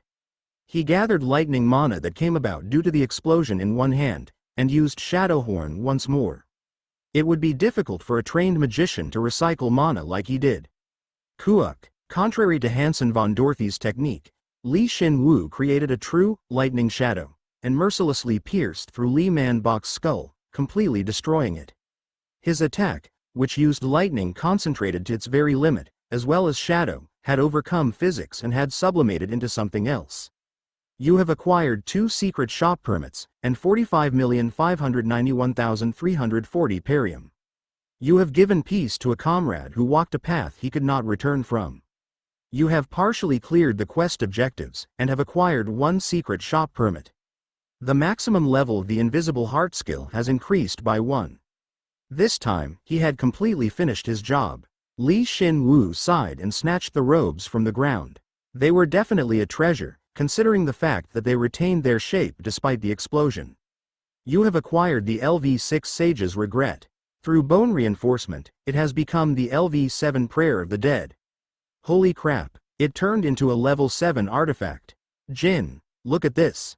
It's like bone powder clumped up to make the robes, and the way it sways, it's like what a final boss wears. What's wrong? I thought you two would be good friends. Nope. It was just an act to make him drop his guard and make it easier for me to launch a surprise attack. Give me back my feelings. Reality is always cruel. Shin Woo had disrespectfully forced a hermit senior to go to his eternal rest. One never knew what would happen in the underground empire. In this world, there wasn't a problem with dichotomous thinking. They're either friend or foe. It's laughable that he believed that he wouldn't be discovered when he hadn't even made the dungeon secure. He only survived this long because he was lucky. There was only one reason Shin Woo had killed Li Man Bok. Even though Li Man Bok had regained his sanity after turning into an undead, he lived such a leisurely life and didn't have a clear vision of the future. Not only that, he didn't even think about anything else, hated everything, and just sat on his ass. He was nothing more than a walking corpse. He was already dead. When the battle with the Empire intensified, then this guy would either die to the 12 generals or to one of the other heroes. If not, then he'd face Ethan Cruz, who was incomparably more powerful than before and would be controlled this time for sure. Rather than let him be stolen by someone else, he'd rather just kill him now. Even so, you just went and killed him right away? You couldn't convince him? Were you not listening? I did try to convince him. I even told him about myself. Shin Woo wasn't a psychopath. He had told Li Man Bok about the Empire's circumstances, how his juniors were faring, Ethan Cruz's evil, and even his own dreams as well. Li Man Bok's reaction to all of that was, it would have been better if he hadn't heard any of it. If he's disappointed in God and the heroes, then he should struggle to do something, but this guy didn't do anything. He just couldn't pass on. He should have known that he couldn't just hide forever, yet even so, he didn't move or do anything. So, I just gave him the death that he so desperately wished for. Shin Woo, you really are cruel. You said I was kind before. You can be cruel and kind at the same time. Shin Woo told Jin to study up on the Empire's common language again, and Jin, pissed off, forcefully kicked him. Of course, only Jin himself was hurt by the kick. While Jin was groaning, Shin Woo picked up the emerald staff that had rolled onto the floor. Surprisingly, it was a level 5 artifact.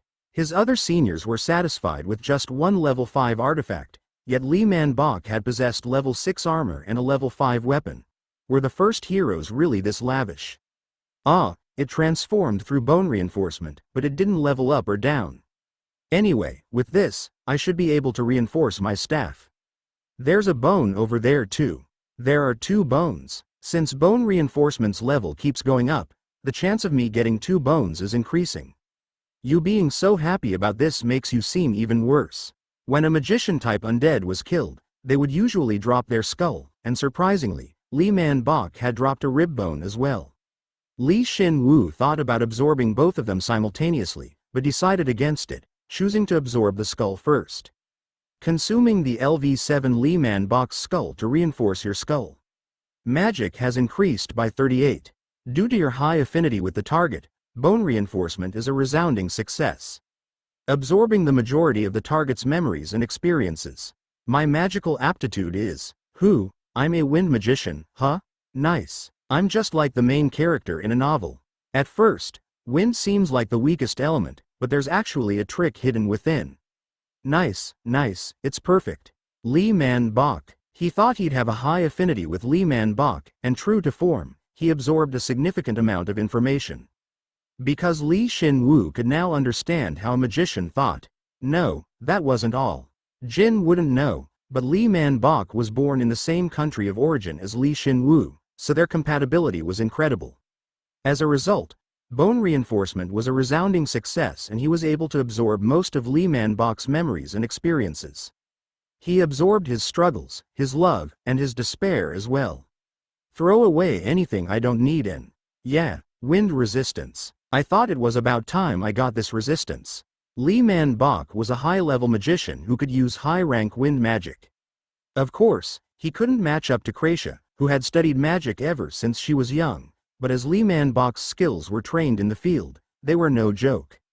Moreover, wind magic was renowned for its quick cast time and manifestation. Perhaps that was why Lee Man Bok had been so relaxed while conversing with Shin Woo, as he could react quickly if need be. Of course, Lee Man Bok hadn't realized that Shin Woo's lightning was even faster, so there was no way he could have avoided a futile death. You have learned high-rank wind LV1 and high-rank wind resistance LV1. Magic has increased by 150. Shin Woo sorted through Lee Man Bok's memories and experiences, and when he had found what he was looking for, Shin Woo gained a new power that he could naturally use. And with it, his interior mana increased sharply, but he was used to it by now. Because he had a long way to go, he didn't think much of a 150 stat increase in magic anymore. Of course, if another hero were to have heard this, they would be shocked. Jin, you come over here too. Why? You probably can't get the element from this, but you should be able to get the resistance out of it, so come here. Yugu? Jin wept, knowing how important elemental resistance was and left his body in Shin Woo's hands. Once he was finishing with Jin's reinforcement, Jin had successfully acquired intermediate level 7 wind resistance, and Shin Woo's magic had risen by another 10. Gua, Jin, if you're going to roll on the floor, could you at least put a rag on top or something? Shin Woo spoke indifferently, as Jin suffered the aftereffects of bone reinforcement, and checked the remaining loot. As expected, the level 5 staff strengthened the wind element, and once he absorbed it, he gained around 40 magic and the staff fused with the bifurcated snake spine within Bone Armory.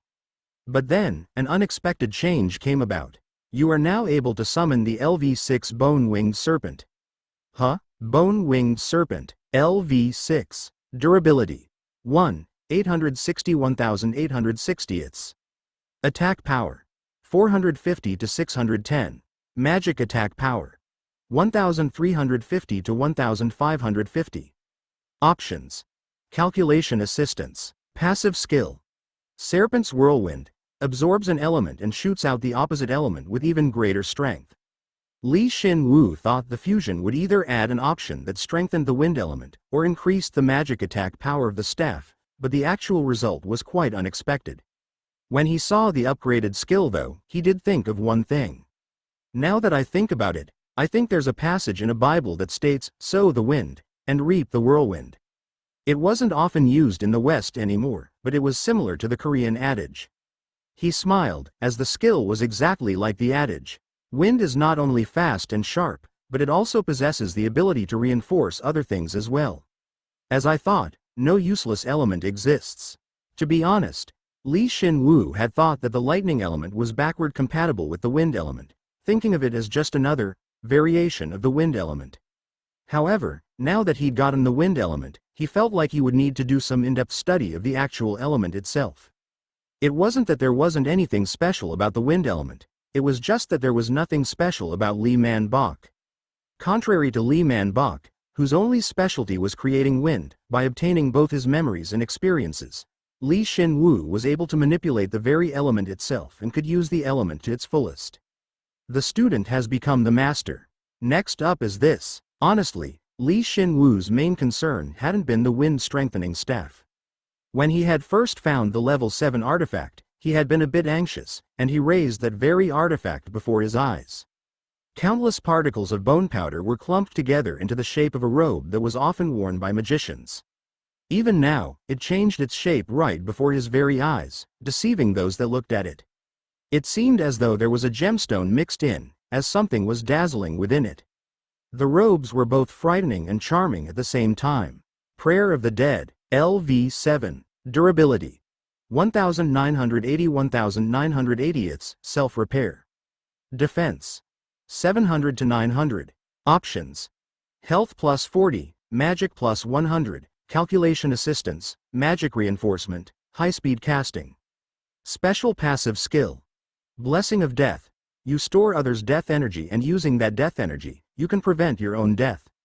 Current charge. 0/1. Shin Woo rubbed his eyes and checked once more, but the information didn't change. Setting aside its options, this robe. Its skill had the same name as Jin's revival ability. Jin, this robe has the Blessing of Death ability.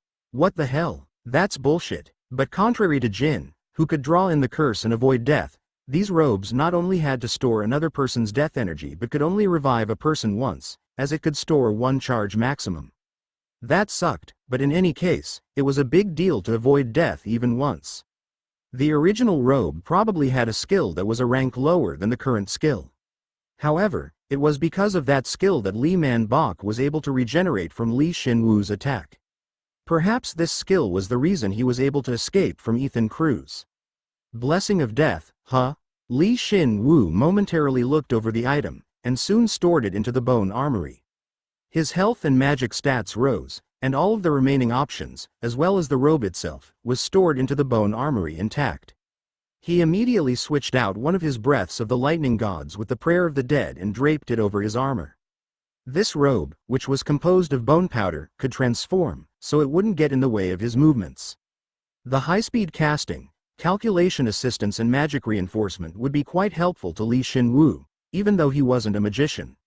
There was nothing more reassuring than having a level 7 piece of equipment draped over him.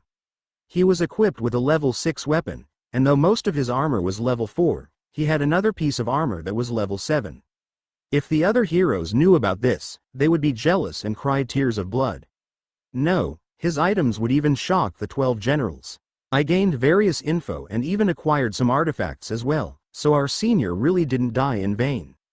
I don't think he would have agreed with you. Shin Woo didn't really care what the dead thought, and they realized that there were no traces of them having been here. They were about to leave, but they found a few volumes of books atop a roughly made table within the boss room. They were all written by Li Man Bok. You're not taking these with you, Shin Woo?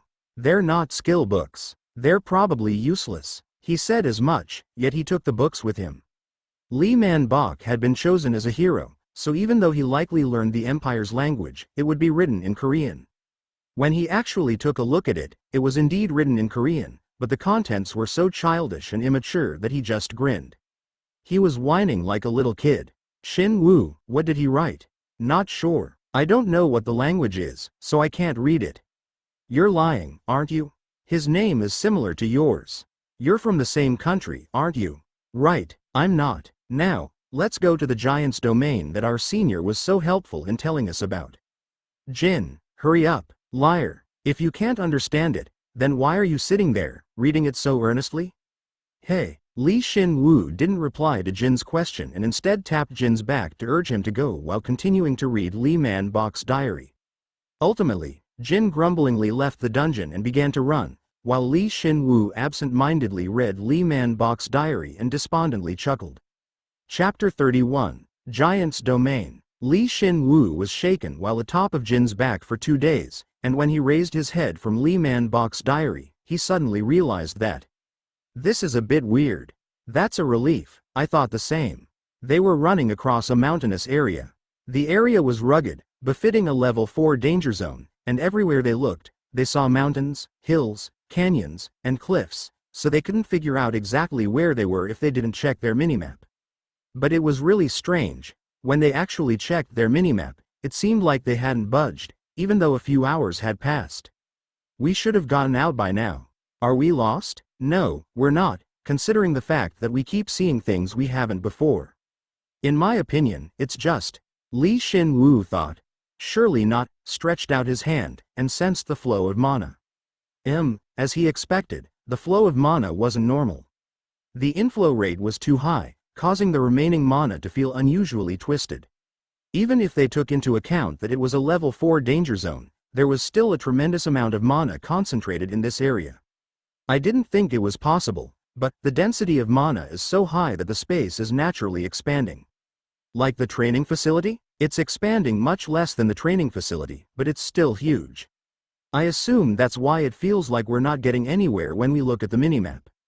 It's not a dungeon or even an artificial facility, yet the environment naturally expanded. The Empire's really no joke. If this could happen, then anything was possible in the Empire.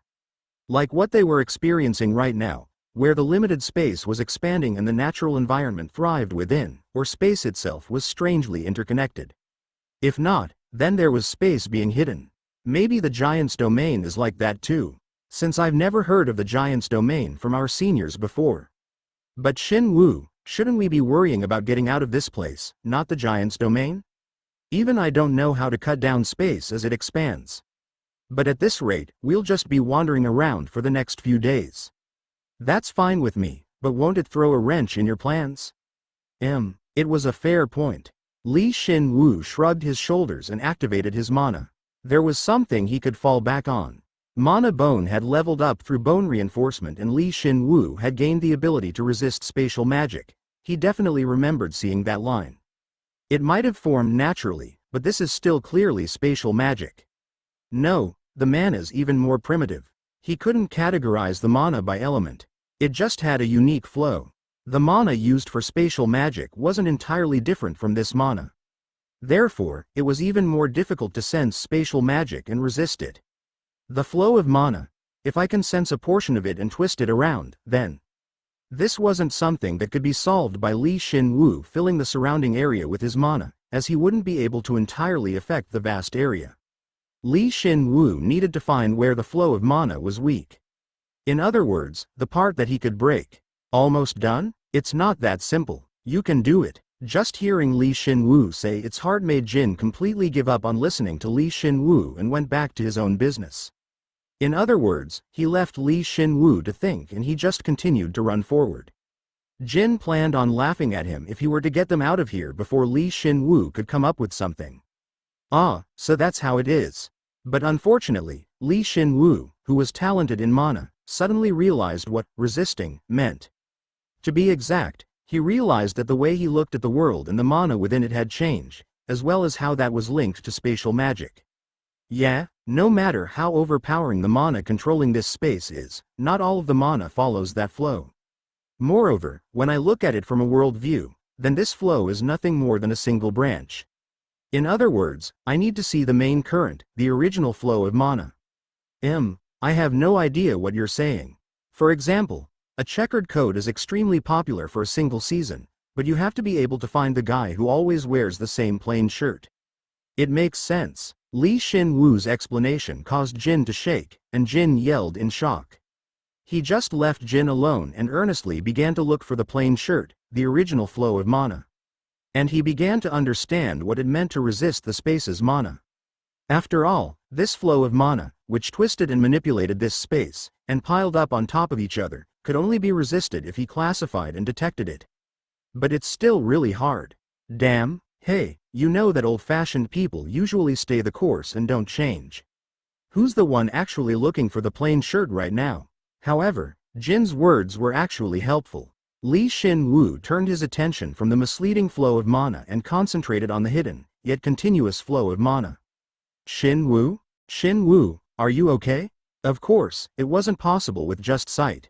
He had to feel for the mana with his entire body, and he didn't submit, even though the mana threatened to carry him away.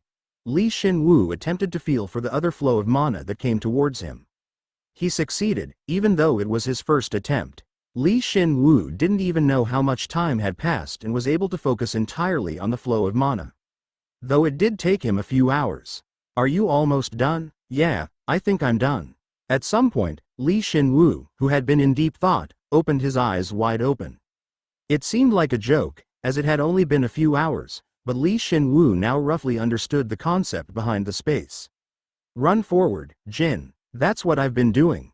No, it'll be different. Shin Woo placed a hand atop Jin's back and connected their mana together. Shin Woo used this method to borrow mana from Jin when he hadn't had enough mana in the past. However, he wasn't borrowing mana this time. Instead, he was making their mana as one. Alright, now the main current of mana will lead us. I'm not really sure what's going on, but I guess I'll just run for now. Jin replied honestly and ran. Then, the surrounding landscape quickly began to change. Jin was, of course, always this fast, so the passing landscape was a blur, but the scale was different.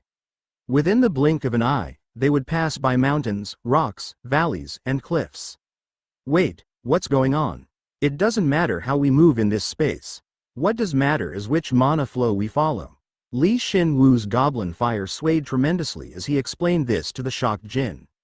To be honest, he'd just gotten a feel for it himself, so even if he wanted to explain it in detail, he really couldn't. I don't get it. It's tough for me to explain, so just think of it as taking a shortcut. It was roughly similar to the Scar of the Wind, Kei's no Kazu, in Inuyasha, where Inuyasha finds the rift between yokai auras and swings the Tessaiga into that rift, releasing an energy wave. At least, that's what he wanted to say, but it seemed like Jin wouldn't understand the reference, so he decided against it. I feel a lot better now. The minimap's finally moving. We're close to the giant's domain. We avoided wasting time as you said. Of course. Shin Woo had checked in the chatting channel and Ethan Cruz hadn't finished formulating his hunting plan. After all, it wasn't easy to find one of the 12 generals and lead him to them. Still, he was moving more actively towards that goal, and because he didn't know when Ethan Cruz would call for them, he wanted to pursue his task, killing all the undead heroes as quickly as possible. Is this the right way? Yeah, run. The giant's domain. It'd be great if he could get what he wanted from there, he thought and raised his head. For a moment, Shin Woo's goblin fire swayed tremendously. There was an incredibly large snow-covered mountain in between their destination and them. What's with this all of a sudden? Should we go another way? Seems like something's inside, right? Let's go a different way.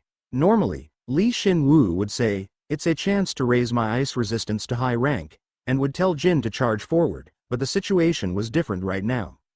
Regrettably, he thought that avoiding it was the better move. Plus, with a mountain that distinctive, the other seniors must have been interested and lured in. Shin Woo had that thought, opened a private chat with Prince and asked about the snow-covered mountain in the level 4 danger zone. There was way too much he didn't want to be revealed to Ethan Cruz in the chatting channel. Prince Altania.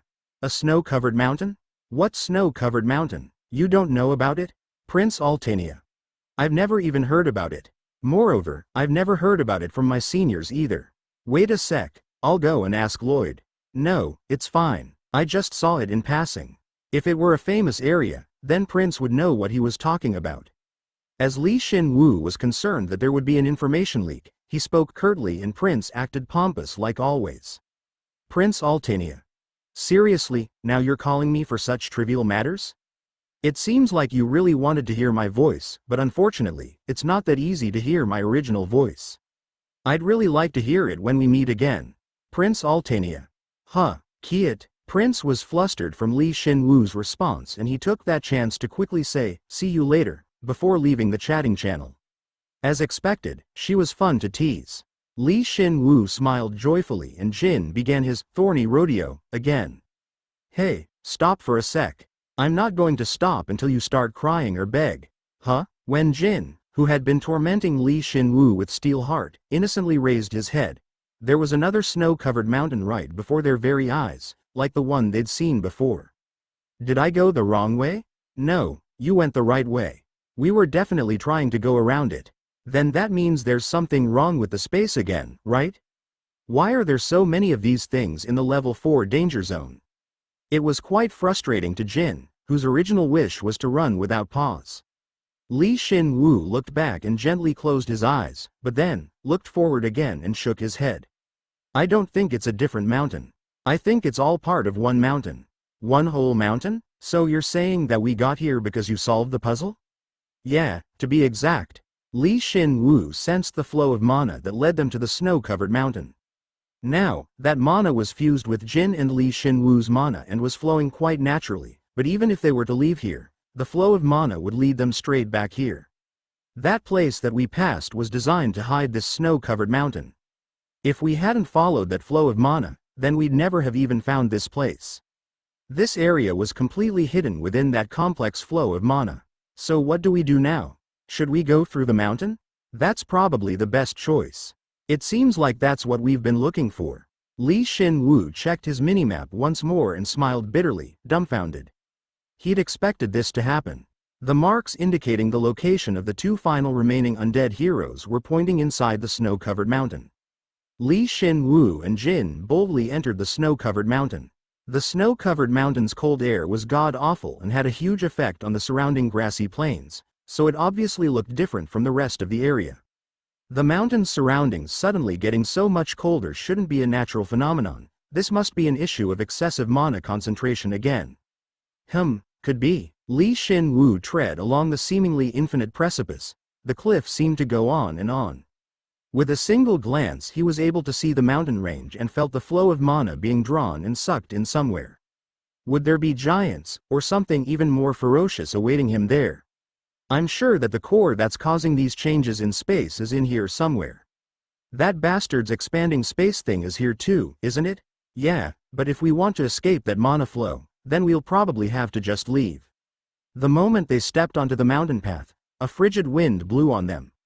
It was incredibly cold. Fortunately, Shin Woo and Jin possessed ice resistance, so it didn't trouble them that much. But Rem was a different story. Sensing intermediate level 3 cold air. Consuming mana to resist. Oh, I see. You were here too. Could you come over here? I understand, Master. He brought Rem atop his wrist, stared at it, and activated a skill. It was none other than the assimilation skill. I was thinking of trying to take assimilation in another direction anyway. The assimilation skill was originally the horseback riding skill, and as the communion ability, which was part of the horseback riding skill, developed to its very limit, it affected the skill itself and allowed it to evolve into an ability that transcended the original. It wasn't a simple agreeing of both heart and mind, but rather, a sharing of mana or skills. Its range was quite wide, and he had obviously only been using it on Jin until now. But as intermediate assimilation leveled up, he began to think that restricting his assimilation use to just Jin was unnecessary. In other words, the issue wasn't who the target was, but how close he was to that target. And I was somewhat successful last time. Just a short while ago, it happened when they had come across Prince in the training facility. Shin Woo thought Rem wouldn't be able to escape Prince's notice, but he had used his assimilation and disguise skills on it to hide it. That instinctive activation of using those two skills was quite effective, completely hiding Rem's existence. Still, that was nothing more than a temporary measure to erase Rem's presence, so the application was poor in several areas. But after that, Shin Woo came to the realization that there was some latent potential in the assimilation skill and decided that he'd train it some more sometime. If I hadn't awakened the darkness element, then I wouldn't have been able to even try it. Darkness mana connected one individual with another and made all entities the same under its umbrella. If he could use darkness mana and the assimilation skill together, then it shouldn't be impossible for him to communicate and connect with his subordinates. He might even be able to use it on several of his subordinates at the same time. That's just wishful thinking at this point though. If for no other reason than to achieve that dream someday, Shin Woo had no choice but to train on Rem. Shin Woo sensed the unbreakable link of darkness mana between him and Rem, focused on it, and gradually activated his assimilation skill. His connection with Jin was inevitably weakened by this interaction, but fortunately, the link wasn't severed. Rem emitted a sound resembling a program being loaded. Shin Woo concentrated even further and tried to share his level 7 intermediate ice resistance with it. If his assimilation succeeded, then it shouldn't be difficult to share his ice resistance. If everything went according to plan, it would work. And for a split second, while he was concentrating, he felt the link between him and Rem become even firmer. I sense unknown energy flowing into me from you, Master. Analyzing, it is level 7 intermediate ice resistance. Oh, 10%, 20%, assimilation rate currently at 67%. He'd succeeded on the first try. At this point, he was scared of his own talent. Shin Woo was so excited that he focused even harder on his assimilation skill. Shin Woo hadn't noticed this, but black mana was flickering across his body. The darkness element was reinforcing the assimilation skill. 100% assimilation successful. I have become able to resist the cold air without consuming mana. Nice. As I thought, as long as they have a strong connection with me, I can use assimilation on other people. TCH. For some reason, Jin seemed to be a bit displeased, but unfortunately, Shin Woo was preoccupied with the revelation of assimilation's new, latent potential, so he wasn't really concerned about it. While he was at it, he decided to figure out how far he could take the assimilation, so he was in his own little world testing out the possibilities. How much time had he spent analyzing his assimilation skill? Around the time that Rem was able to fly safely, regardless of how cold the winds became, his skill leveled up. The intermediate assimilation skill has become LV9, and agility and magic have increased by 5. The range of assimilation widens gradually, and you can now maintain your skills with less concentration. Suddenly, Shin Woo instinctively made a fist. If his assimilation skill evolved to the high rank level, then he might be able to maintain a connection with several people at the same time. If he were to add his command skill in there as well, then he would be able to strengthen his subordinates to the limit. Rem, could you go scouting for me too? Yes, Master. I believe I can now sense other entities' energy, even if they are not golems. Maybe it was just his imagination, but it felt like he spoke more positively to Rem. I'm probably just misunderstanding, he thought, yet he felt great. Please maintain the connection. All right, then, I'll leave it to you. Rem fluttered its wings and flew. The deeper into the mountain range they went, the colder the winds became. Now, it felt like they were continuously being attacked by an intermediate level 4 ice magic, but because Shin Woo completely shared his ice resistance with Rem didn't have any problems. Instead, it feels like I'm doubling my resistance training. Could you not say scary stuff like that? Now that I think about it, it's the same when I activate skills through you. Maybe I've discovered an amazing combo technique. To think that the skills he used on others through assimilation were trained as well. He'd hit the jackpot. Shin Woo momentarily imagined bringing the more than 1,000 pals to this mountain range and training his ice resistance by sharing it with them all, but he soon discarded that idea. Not only was he unable to maintain his connection with hundreds of people yet, he didn't want to give Naruto a bad name. So how is it? Can you share what you see too? Yeah, as I thought, it was the right move to use assimilation on Rem. TCH. Sharing what Rem saw was quite an unusual experience. He was walking on the ground with his body, yet his eyes were looking down from the sky. This was exactly what would trigger motion sickness, but this would help train his senses too. I believe I can go up even further to check.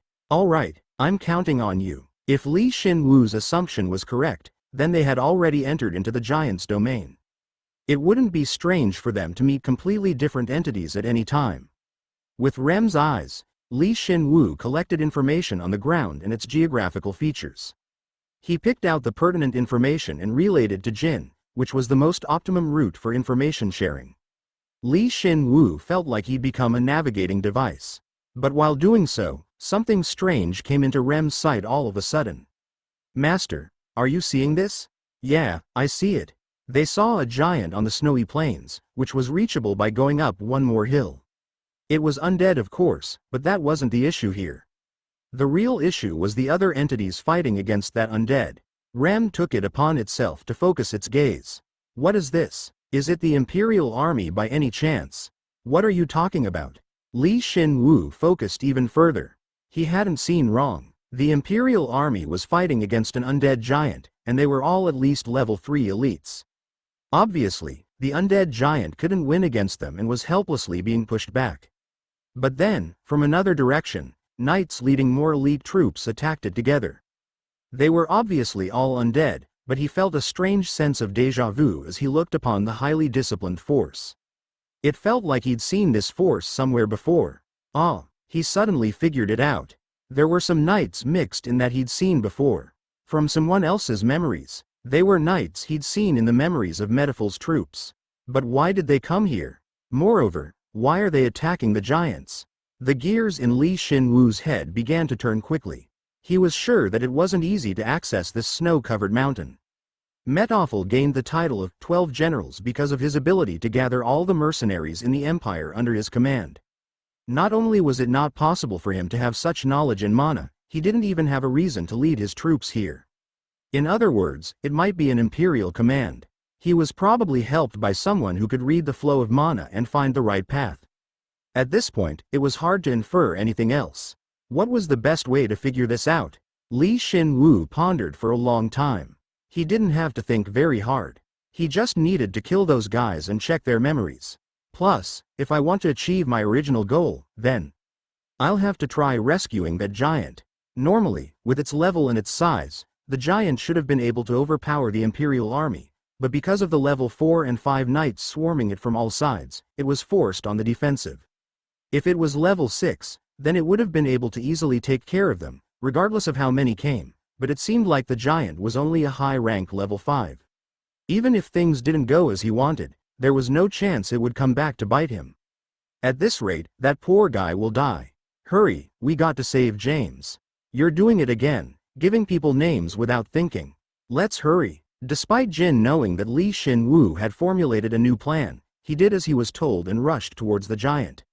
While running, Shin Woo changed his armor into a sharp scale mail, and behind it, he wore his robe made of bone powder, which changed its form to look like a cape. Henceforth, this would be Paul Zero's default appearance. You all, stop, kook. Shin Woo rose atop the hill and yelled with a booming voice. The attacking undead force was shocked and turned to look at him. He had no intention of hiding his strength, so their response seemed only natural. How dare you attack a giant? I won't forgive you. Do you know about us? The giant took notice of Shin Woo as well, though one eye was completely gone while the other was halfway rotten, and he looked like he was a zombie. Shin Woo was somewhat excited about how they were all focused on him, and said excitedly, I am the wielder of the Titan's pride, Paul Zero. All of you, get away from my brother. Paul Zero. The legend of the giants begins now. Though of course, it's all a lie. In the past, Shin Woo had bought a level 7 elite bone from the secret shop and absorbed it. The original owner of that bone had been Phenos, a giant who lived within the giant's domain. According to Phenos' memories, the giant's domain hadn't been snowy fields like this. Though it was a rugged area where only the toughest could survive, the hills had been made up of rock back then, and the giants used the Rocky Mountains as their base. The Titans, pride, that's right, have you not heard of me before? Who the hell is that guy? Are there other troops from the Imperial Army aside from us in here? Does Sir Metoffel know about this already? In the past, the giants were so powerful that no other tribe could influence them, and they also treasured their distinct culture. Phenos was the progenitor of the giants and was the one closest to being a titan. Even now, Shin Woo couldn't forget Phenos' strong will. I'm the descendant of the titans, Phenos. A titan. It was the magic word that could bring all the giants together, and it was their ardent wish to bring them back. However, they ultimately failed to bring them back, and the moment they realized this, the tribe began to decline. That's right, before the curse had even covered the empire, they were already walking on the path to ruin. Only one giant tried to grow, even until the bitter end, but in the process of doing so, he drew the ire of too many of the other tribes and monsters. So in the end, he lost his life after fighting in a fierce battle. And in time, he had been resurrected as an undead. There aren't a lot of memories around there. I'm absolutely sure that Phenos fought against one of the heroes and died, and at the time, he was already outside of the giant's domain. But Phenos' memories, of when he was still alive, were plenty right now. By just knowing what the Titans were and what they meant to the giants, that gave him plenty of opportunities to gain their favor. I'll say it once more. I am Paul Zero, the one who holds the Titan's pride. Kahawk, Shin Woo said, and simultaneously shot out a fully charged breath of the lightning god. Surprisingly, the sword changed mid-air into a ridiculously large, 4-meter wide and 10-meter long thick bone shield. It was none other than the Titan's pride, which he'd gotten from the level 6 Steve. Seeing that, the zombie giant's eyes lit up and it yelled. He had anticipated it, but the zombie giant really did recognize the shield. Shin Woo smiled in satisfaction and manipulated the Titan's pride. As the shield retained the breath of the lightning god's lightning and speed, the lightning swept away Metaful's troops, cutting apart knights and soldiers alike. He could even use Bone Armory's new option like this as well. How can this be? Kahawk. He has the same build as us, so how can he? Kek. The shield's destructive capability was exceptional, as it came from its size and weight. Moreover, because of Rule of Bone, he could effectively move a bone, so long as it belonged to him, with a low mana cost whenever he wanted, and no matter how heavy it was, he could shoot it almost as quickly as the breath of the lightning god. As a result, I think I could just use this as a finisher. Wow, there's a shield breakdancing in the middle of enemy territory. Ah, a windmill, a backspin. The shield had become a giant weapon of mass destruction and swept away the battlefield, instantaneously annihilating the elite troops, with the knights not faring any better. Shin Woo used his lightning-charged shield to kill the final remaining level 5 elite Elder Knight Ghoul. After that, he surveyed the battlefield through REM. Fortunately, it seemed like there weren't any reinforcements. Brother, are you alright? Shin Woo changed the shield back into the breath of the lightning god, collected all of the bones, and turned around towards the undead giant. It said, LV5 Sealed Titan Zombie, above its head. It didn't indicate a shield, but rather a seal. 1. How did you, brother? He'd roughly anticipated this, but the giant didn't really respond to Shin Woo properly. At the very least, Shin Woo's utterance of the word Titan, as well as summoning the Titan's pride, had barely gotten a reaction out of him. This matter wouldn't be resolved easily, so Shin Woo sighed, but Jin, who was spectating all this, was just surprised that Shin Woo had gotten this much of a reaction from an undead he'd never encountered before. It seems like enemies from the outside dared to enter the giant tribe's territory and attack us. I'll protect you, so let's go to the village together. I got it. In what world were they part of the giant tribe? The giant meekly nodded its head at Shin Woo's words, turned around, and began to move. However, this was where it would all start. Not all of the giants would have a screw loose like this one. What are you going to do? Are you going to bring that giant along and try something? Will the other giants trust you? Jin hesitated, even though Shin Woo gave the signal to follow it. Until now, there had always been a chance that he could talk his way out of the situation, but Shin Woo couldn't disguise himself as a giant yet, so Jin had no idea what made Shin Woo so confident. However, Shin Woo wasn't really thinking about anything at all. Well, I showed them that I'm fighting against the Imperial Army in an attempt to make it look like we're on the same side. It went better than I'd expected, so there's a chance it could become a united front, and there's also a chance it could become a three-way fight as well. Even my daughter-in-law doesn't know how things will turn out. Daughter-in-law, was Shin Woo old on Earth? With just that one word, Jin had completely forgotten about the issue with the giants and was completely lost in thought. Shin Woo just let him be and absorbed all the bones he'd gathered. In the past, he would have to separate the information individually when absorbing this many bones, but it was different now. Overlapping and absorbing the LV3-LV5 bones of LV7 Metaful Raredawn's troops. Drawing out intersecting information and absorbing whole memories. Nice. He succeeded, just like he thought he would. In an instant, he analyzed the overwhelming information that flowed through his brain. The instant he used bone reinforcement, a message appeared, confirming that they were indeed Metaful Raredawn's troops. In fact, they were a sort of reconnaissance unit.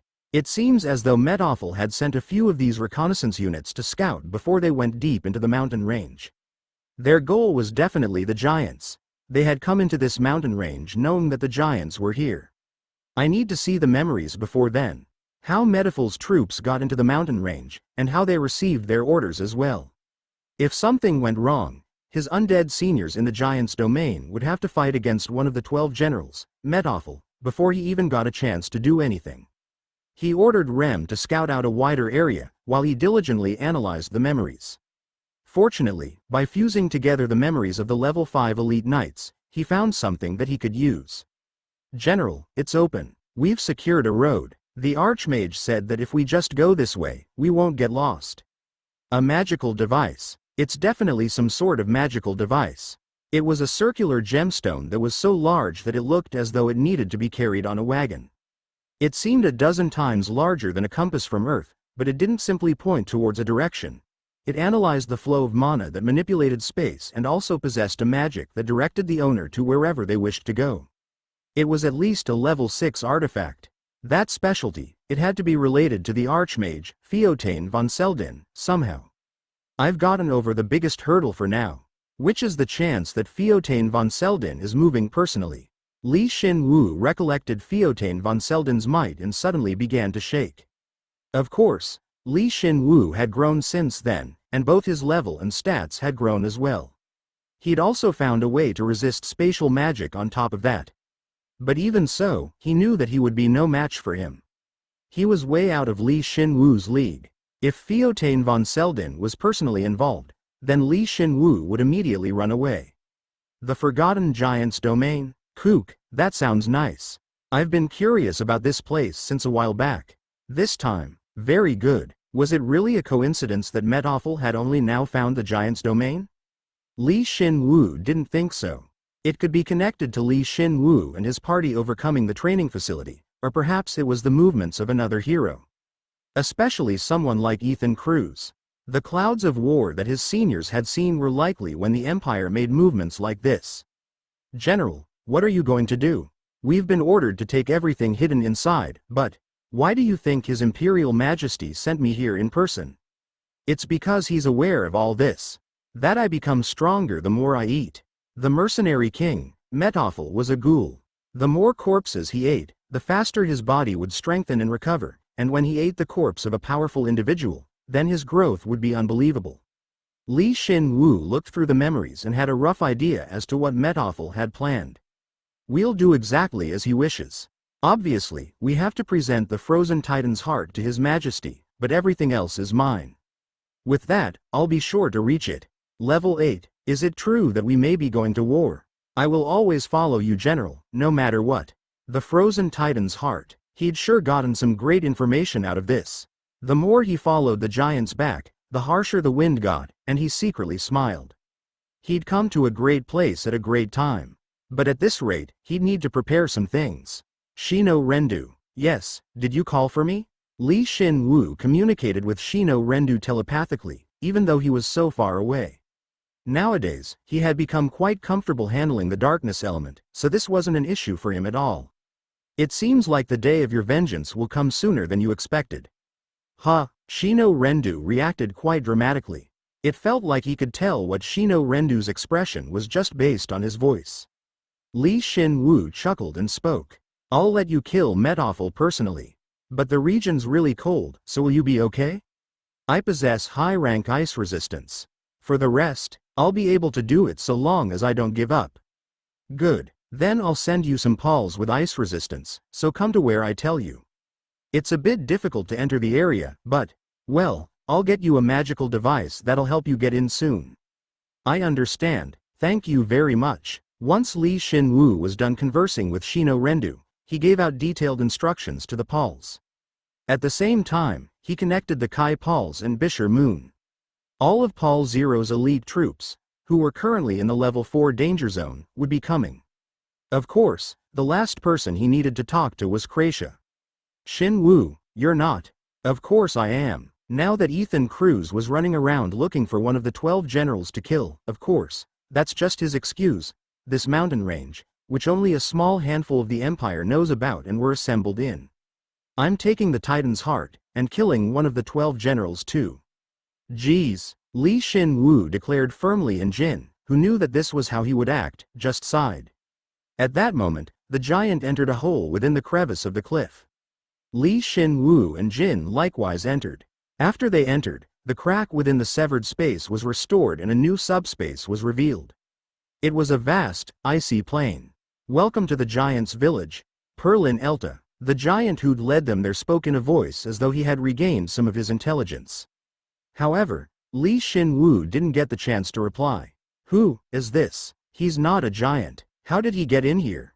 Because dozens, no hundreds of undead giants were looking at him. My name is Paul Zero. I hold the Titan's pride. This was the important part. Shin Woo saw the giants coming towards him from here and there and replied in an unwavering voice, but he was honestly a bit uneasy. There were level 5 and 6 giants, and even a level 7 giant in the middle of them.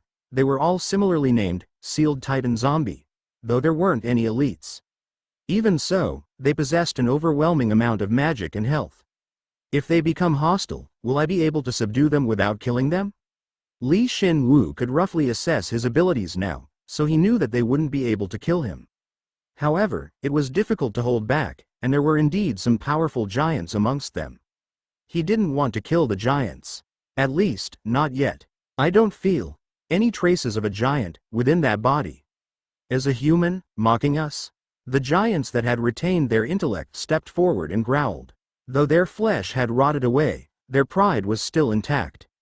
They weren't planning on forgiving someone who so carelessly threw out the word, Titan. Despite their strength, Shin Woo didn't retreat. Does it really matter if I'm a giant or not? What is important is that I have the Titan's pride. The possessors of the Titan's pride are all giants. But you are no giant. Despite his knowledge of the Titans and giants, he was no giant. This was what Jin had feared, as he'd said before, what the hell is this guy thinking? However, Shin Woo stayed firm. He knew how to get out of this situation, but it involved him, the wrongdoer, blaming others for his own wrongdoing. Haha, what a sad state you're in. You've lost all of your power. Can you really call yourselves giants looking like that? Kook, this guy. As expected, Shin Woo was the type to talk more when he needed to fight fire with fire, than if the mood was peaceful and relaxed. Shin Woo frantically sifted through the giant, Fenno's memories, picked out words he could say that would mentally hurt them, as they had lost both their strength and their very lives, and yelled out as loud as he could. I'm saying that I'm much better than you guys, as I have not forgotten about the Titan's pride, and have continued to pursue that dream, while you guys have forgotten that very pride and have degenerated into such lifeless beings. Indeed, I have inherited Fenno's will. Fenno's? How can that be? That's right. He'd activated the acting and instigate skills simultaneously, and had swayed them. To be honest, he'd run out of things to say regarding the giants, as his knowledge had bottomed out, so if he asked them about their fundamental issue, then they would be like, we'll let you off the hook for now, since we have to think about your question right now. His plan had to work, but if it did, then he'd have to use various tricks to sway them again, so he really didn't want to. Fenno's will? How? But fortunately for Shin Woo, they focused on what he'd said. As he thought, Fenno's was indeed the giant who was closest to becoming a Titan. Who? Although Shin Woo had merely absorbed Fenno's bone, and never actually conversed with the living Fenno's, he was extremely calm. Since he'd gotten this far, he was pretty much already at the finish line. There was no need for him to drag the giants onto his stage. Sitting in the seats was enough. They would witness his act, as the main character of his own monodrama. I first met him. Shin Woo used Fenno's memories of him separating himself from the giants, acting independently and alone, as well as the fragmented memories after his death to fuel his solo act. He began to tell the magnificent story of a giant who searched for their pride and a wandering human who'd lost their meaning to live, and how they met. And that's how he left me with the Titan's pride and went to his eternal sleep. Kuuk, Fenno's. Shin Woo told his story for 45 minutes, and when he was done, most of the level 5 giants treated him like he was their brother. Because they possessed zombie bodies, they couldn't cry, but their bodies shook as though they were grieving, which made them not look like heartless undead. Jin watched on and was shocked like always. You're our friend. You helped me before. We're comrades. Comrade, your heart is that of a giant. The level 5 giants couldn't really speak properly and their thoughts were fragmented, but because Shin Woo had spoken highly of Fenno's, they considered him a close friend. Whereas the level 6 giants, who were capable of rational thought. I thought Fenno's would never recognize a human, but after hearing your story, I understand. I see. You've come to give us back our pride, which we've lost. It's irrefutable. We're pitiful. Perhaps we'd even forgotten the word giant. Thought of him as a trustworthy human. Perhaps they had known that something was wrong with their exhausted bodies following their deterioration. Though they looked at him with rough expressions, they nonetheless looked at Shin Woo positively, which likely stemmed from him awakening them. However, this effect was a bit different with the 3 remaining level 7 sealed Titan zombies. There's no way Fenno's would acknowledge a human. It's a lie. I can't believe that Phenos would entrust you with his will. In any case, it's a lie. It's definitely a lie. Those three retained their intellect and their pride as giants. They led the giants and didn't accept him, so the other giants became half-hearted as well. I cannot allow you to come in. However, he's our friend. Even so, he cannot enter. Shin Woo smiled bitterly at the sight and didn't attempt to convince them any further. If he couldn't convince them, even with this extensive use of instigate, then increasing the intensity of the skill might cause a civil war. That wasn't what Shin Woo wanted. What exactly are you misunderstanding here? Giants, I am not trying to enter Perlin Elta. I've just come to give back what you have lost. It was a lie. Shin Woo was sure that the Titan's heart lay within the deepest part of Perlin Elta, and he wanted to get his hands on it no matter what. He could even guess as to where it was as well. He'd figured it out only after he'd entered the giant's domain, but the two undead heroes, who were giants, were in the same place as if they were overlapping. They must be protecting the Titan's heart. If things go awry and I have to kill all of the giants, then I have to steal the Titan's heart before one of the 12 generals can get to it. However, that scenario was much too plain. He'd finally met a tribe that possessed a completely different power, yet they would only become a single meal for him if he were to implement this plan.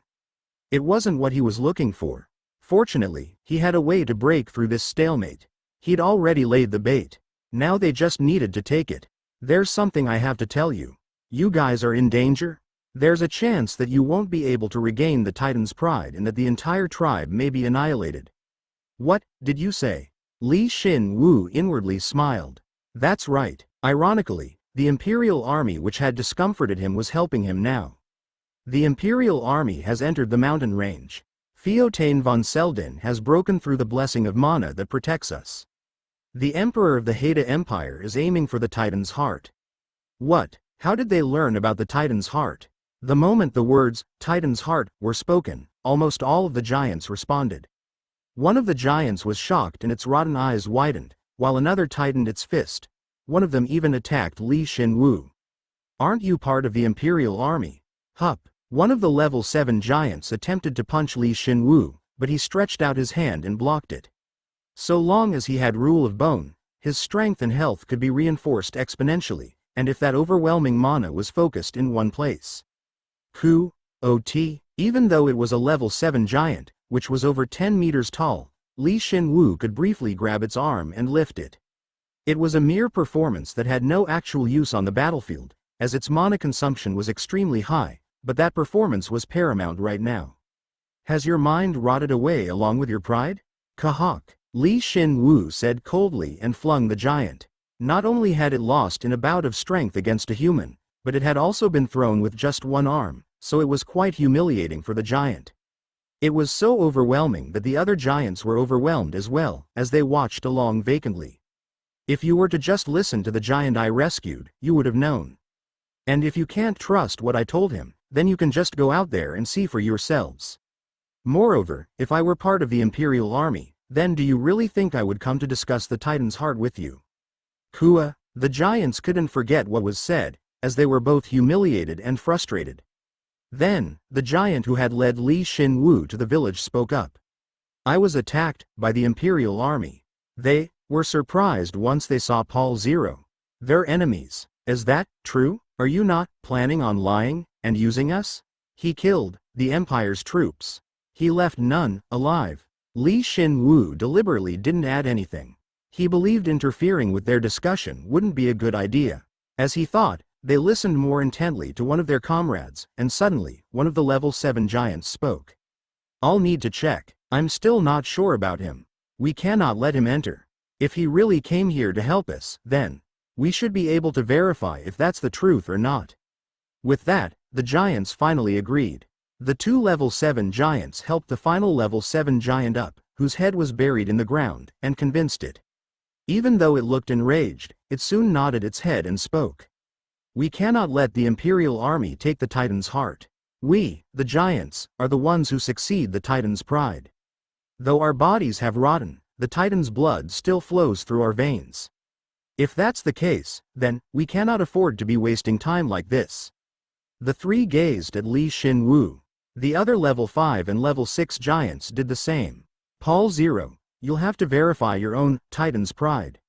We'll observe and make a decision afterwards. Shin Woo's jawbone clattered as he smiled, since he really had no reason to hide his feelings from them. All right, I'll show you my pride. No, that shouldn't be all. He was sure that the giants had stepped onto his stage and smiled. He then declared, we'll all have to prove our pride on the battlefield against the Imperial Army. Shin Woo wasn't an idiot. He had no intention of leading the weakened undead giants in the fight against one of the 12 generals. That's one of the reasons Shin Woo had sent for his elites. But there was something he had to do beforehand, helping these elites pass through the spatial wall, which was naturally formed by the flow of mana that blocked them from entering the giants' domain. There's a way to solve that issue while screwing over the Imperial Army. Stealing the magical device they brought into the mountain range, right? Yeah, exactly. Shin Woo shared Rem's vision, who was watching the movements of Metaful's troops from midair, and replied as he surveyed every nook and cranny of the land. That's right, there was a way to screw over Metaful's troops, as well as getting his own troops into the vast area without getting lost. It involved stealing the artifact that Shin Woo assumed the Archmage created. He had formulated this idea when he'd went through the enemy troops' memories. We'll be the ones who strike first. I like it. Then, those participating in the battle spoke. Shin Woo snorted and replied, of course. We were attacked. You're not planning on waiting until they're at our very doorstep, are you? Of course not. Shin Woo said provokingly, and a giant, the level 7 sealed Titan zombie hit the roof as if saying, are you kidding me? He was so powerful that Shin Woo wondered why he wasn't an elite. If I put in a bit of effort, then I think I can turn them into elites like the Pauls. I've been a bit worried about the sealed part of their names. There's something hidden within them. I don't know if it's something they've lost or forgotten, but I'll need to put them through various stimuli to find out. That was one of the reasons he was bringing a level 7 onto the battlefield, but he looked back at the 2 other level 7 giants standing side by side, from behind the 3rd level 7 giant, and shook his head. Although they had regained their intellect, it seemed as though they were fundamentally quite stupid, as they suggested a frontal attack when Shin Woo had suggested that they attack the Imperial Army. As I said, we're not going for a frontal attack. We'll attack while they're still careless, and we'll leave once we get what we want. You have to run away when I say so. That's the way we can win against them. Giants do not retreat. Your words dirty the Titan's pride. Yeah, he knew this would happen. The success of this entire operation relied upon how well he could convince them. Shin Woo sighed and said, sure, feel free to do that if you'd like to exchange your entire tribe's fate for a moment's pride, but you'll lose. Kook, you won't even get the opportunity to prove your Titan's pride, and you'll even lose the Titan's heart to them. They will leave, mocking you, the once brave giants. Are you looking down on the giants' will? You're the ones looking down on the giants' will. If you want to win, follow my orders. Shin Woo activated his high-rank command skill. He himself wasn't aware of this, but when the command skill had reached the high-rank level, he became able to show his dignity and strength to those who aren't even his subordinates. Therefore, they couldn't take him lightly, and they instinctually felt daunted by him. It was no different from forcefully engraving his dignified appearance straight into their minds. Kook, I guess we have no choice. I'll respect your decision this time. Yeah, thanks a lot. Shin Woo replied and his goblin fire subsided. He'd already told them this before. Whenever Shin Woo convinced these damn, rotten idiots, they would look like they were convinced, but then 10 minutes later, they'd forget what he'd told them. Master, the enemy is moving. All right. Although, they're moving extremely slowly. The enemy's compass not only released the mana's interference on space but also taught them where their ultimate destination, the frozen Titan's heart, was. The mountains were dangerous, so they were going around in circles, but they would eventually enter the giant's domain. We're going to. We can't just let them do as they please. Got it. Now that the level 7 giants would listen to him, albeit for a brief period of time, they and the rest of the giants followed him swiftly. Perhaps because they were the original inhabitants of these mountains, they were extremely fast, even though they were now zombies. It was quite fortunate for him. Rem, keep reporting on the enemy's movements. I understand. After a few hours of surveillance, Shin Woo knew how large Metaful's army was, their location, as well as their level distribution. And until he'd acquired all this information, Shin Woo had been looking down on Metaphil. That's because Shin Woo had destroyed the Metaphel's core, which had been led by the level 6 core commander, Vitas, in the past. Moreover, Metaphil was only level 7 himself. Sup, it'll be hard. However, Metaphil wasn't an opponent he could take lightly. Although he'd only seen him through Rem's eyes, Metaphil was frighteningly strong, and even though they were both level 7s, he was sure that Metaphil was much stronger.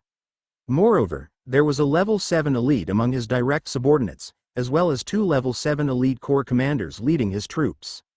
In other words, he was facing 1 highest rank level 7 elite as well as 3 mid-rank level 7 elites. And there are all sorts of undead exceeding level 6, especially the magic division.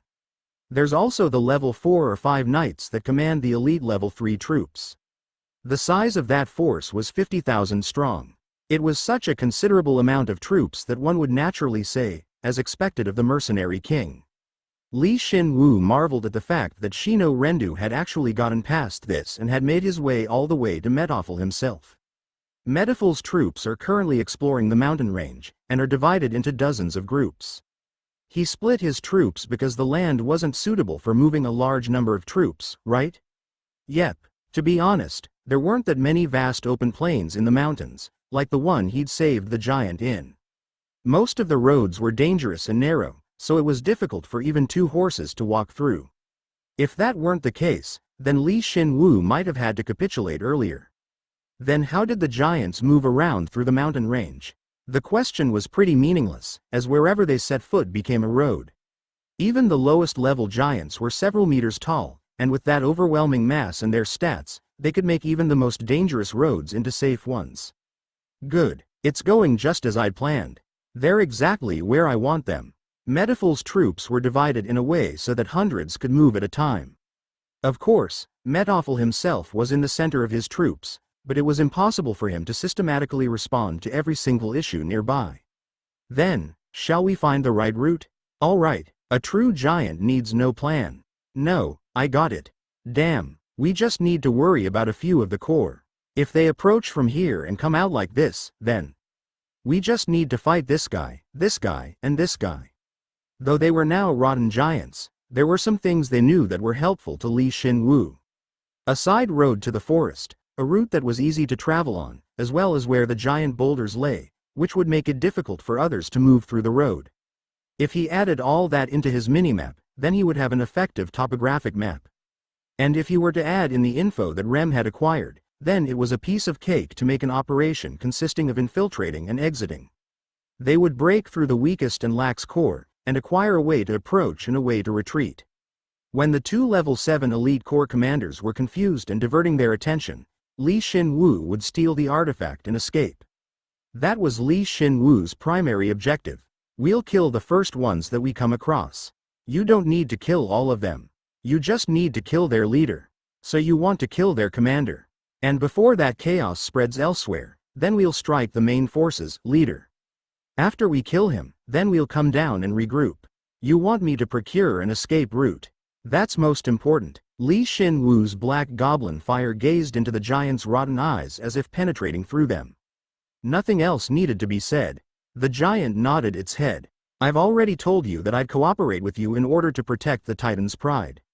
But if the result displeases us, despite us following your orders, then you'll have to repay that debt.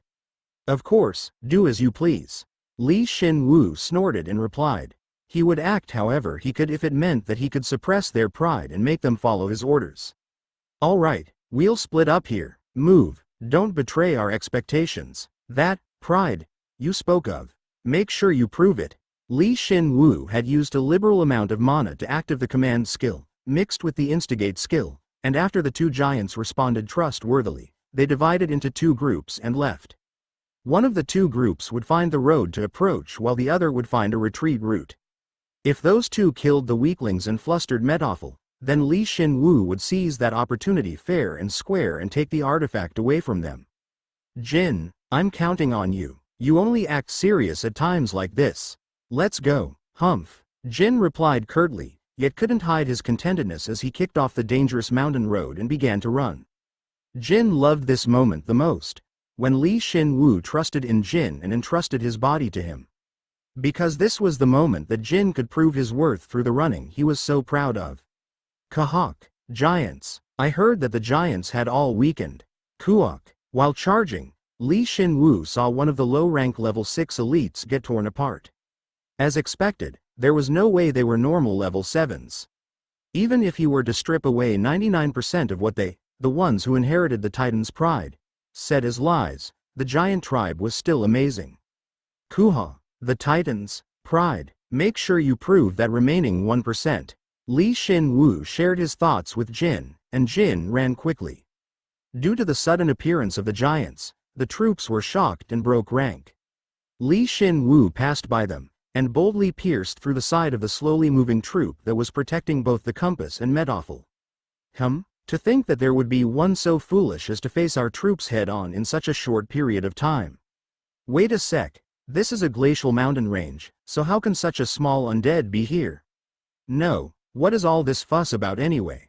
All forces, calm down. Calm down and face the enemy.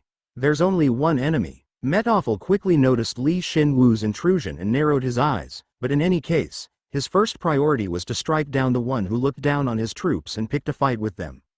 He angrily scolded his troops, which were in a state of panic.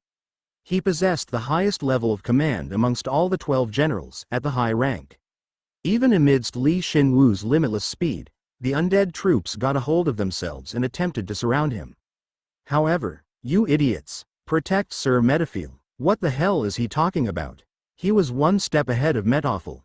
A perfect instigate. You took advantage of the opportunity and used instigate to mislead your enemies. The instigate skill has become LV7. Magic has increased by 20. The enemy troops are under the effect of LV7 high-rank command. You will not be able to fool them for very long. If there is something you want, then you must steal it immediately. Once Shin Woo, who'd suddenly intruded, said something so absurd, Metoffel became completely flustered. Then, an even more disconcerting situation arose.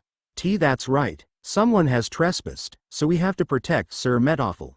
Sir Metoffel is in danger. Sir Metoffel, I will protect Sir Metoffel. What are you guys doing?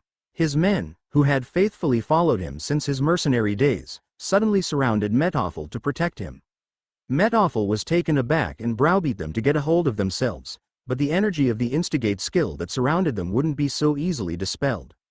Get a hold of yourselves, you idiots. Whenever he gave an order, Metoffel used the high-rank skill, Lion's Roar, and forced his subordinates to calm down. As expected of the mercenary king to have such a skill, as he was so adept at leading. What? By the time Metoffel had managed to calm his troops down, push them back, and barely regain his vision, the wagon that his troops had been guarding so carefully, to be exact, the magical device within it had already vanished without a trace. Shin Woo had forced his way through Metoffel's troops, and once he'd broken the wagon, he realized that the Archmage had set up some security measures on the compass. Well, it makes sense. After all, who would just hand something this precious out for free? There were dozens of security spells set up, and the other spells made it difficult for him to even analyze the magical device. However, he was used to it. Rem, I'm coming. Shin Woo called Rem, and at the same time, placed his hand on the compass and forcefully released his darkness magic. He'd managed to steal a level 8 artifact from the Archmage before, an artifact that he had personally looked after. Whereas, this magical device's performance had been so limited that it was only a level 6 artifact. If he couldn't do as he pleased with this item, then it would be an embarrassment to the Joker name. Nice. It's just like I'd learned from Kracia. Hacking's pretty easy. When did you learn that? I've arrived, Master. Good. I'll leave it to you. Shin Woo saw Rem's magic completely enclose around the giant compass and knew that the first step was complete. That first step was to release the location tracking function. The artifact possessed a few tracking functions, but it was multi-layered, so it was really a pain in the ass, and transfer ownership of the item to him. We're done with the first step, so let's move on to the next. Leave the rest to Kracia. I understand, you morons, get a hold of yourselves. Right when Shin Woo had acquired the compass and placed it into his inventory, he heard Metoffel, who had once been completely surrounded by his men, yell, as if browbeating them. Upon hearing that, Shin Woo immediately felt the surrounding undead's rotten eyes begin to brighten, which meant that Metoffel possessed a skill that acted in the reverse of instigate. A skill that cleared their minds. How did the trespasser get in? Let's go. Rem, who'd finished its mission, flew into the sky once more, and began relaying information on Shin Woo's surroundings to him. After Shin Woo had confirmed that the giant, who'd secured an approach route for him, had safely gotten to the retreat route, he likewise retreated. You cannot take that. However, there was someone tailing him. It was none other than the level 7 elite that usually stuck by Metoffel's side and protected him. It was a knight who could use both swords and bows, but as soon as it saw Shin Woo running away with the magical device, it raised its bow, drew the bowstring, and began firing arrows at him. What a pain. Shin Woo didn't have time to face it head-on, so he shot out a breath of the lightning god and exploded it in order to buy time. But then, Metoffel threw a giant axe at him, as he was able to move again. How dare you take our corpse treasure? There was no way Jin, who possessed agility that far outstripped even most level 7s, wouldn't have some sort of evasion skill. With his shocking reflexes, Jin managed to dodge the axe, and leapt up into the air. He'd changed his back feet into springs, gaining an overwhelming jumping and charging ability. The horse is flying in the sky. They briefly jumped over the heads of hundreds of undead, and then got to the escape route. There, the most formidable giants were ripping apart the undead. Let's go back now. Kuha, have you shown your pride? I'll tell you all about it when we get back, so make way. These damn giants were looking for his pride every 5 minutes. In any case, they'd secured their retreat, which was such a relief. He attempted to drag the giants with him and retreat. The plan was to return home safely from their excursion. How dare you look down upon General Metoffel? I won't stop until I kill you all. Kahak. But when they were finally listening to him and following him, one of countless arrows flying towards them, they were shot by the level 7 elite, so it should have hurt quite a bit. Hit a giant's forearm. The giant's eyebrows twitched and it turned around. Before we retreat, I have to pay him back in kind for this injury. Like I was saying, I told you not to do that, you idiot. Are you going to run away like a coward? How can you even call yourself a giant? Why did they have to provoke it now? The arrow-firing level 7 elite was trying to buy time until Metoffel could return to the front, but it turned out to be super effective against the giants. Giants do not retreat. Kahak. We'll be going now, but next time, it won't be this easy. Why, you bastards, all you did was trick my troops from start to finish, so what do you have up your sleeve now? The magic words, which would allow them to safely retreat from any situation, was on the tip of his tongue, and the Shin Woo pulled on the giant's arm and ran. The giant had opened up the retreat path, yet it was primed to charge into enemy lines. Though his entire body's mana was used to strengthen one arm, it couldn't hope to compare to the size of a giant's arm. Dragging its arm and running atop a horse was quite the sight. The Titan's pride. It's too heavy. I can't run like this. You hear? Apparently, you're really heavy. So, oomph. Shin Woo lifted the giant with a single arm, and forcefully threw it. The level 7 giants, who had safely retreated ahead of them, caught the giant. How dare you? Of course, the giant was really pissed, and wanted to argue with him, but Shin Woo wasn't one to be taken lightly. I just saved your lives. How many times do I have to tell you that we had to retreat to win? You idiots, how can you claim to be descendants of the Titans? Do you really think that you can become a Titan with just those rotten muscles of yours? I got it. Sorry. The giants, who had briefly experienced Shin Woo's rage, shrank, despite their levels. Shin Woo clicked his tongue when he looked back to see the undead chasing behind them, especially Metoffel and the level 7 elites at the front. If you're sorry, then run. Just keep running until we reach the place we talked about. Was the operation over with them breaking through enemy lines and acquiring the artifact? Obviously not. They had just stolen the artifact from the enemy forces right under their noses, so they wouldn't just sit on their asses and do nothing. From the very beginning, Metoffel's pursuit had been expected. No matter how well the plan progressed, they couldn't avoid pursuit. Because of that, Shin Woo had set a trap beforehand with the help of the level 5 and level 6 giants. Regardless of how low their levels were, it didn't change the fact that the giants possessed large enough bodies and power to change the mountainous land. Get past it, jump over it, hooah! There was a huge break in the middle of the path. Of course, an opening a dozen meters wide was nothing for the level 7 giants, and Jin was able to jump over it without even using his springs. Run forward, run even faster, kook, us giants are, F for the Titan. These giants made Shin Woo's life hell today. Whenever their pride was damaged, they would habitually mutter, Titan. If they had to memorize that one word in order to overcome danger, then he'd listen to it as much as they wanted. Shin Woo checked to see the giants were past the cliff and then checked behind him as well. Huh, is that all? General, we'll join up with you immediately. You guys sure gave us some trouble? Several hundred meters could be crossed within 0.01 seconds with a level 7's strength, and Metoffel and the other 2 level 7 elites.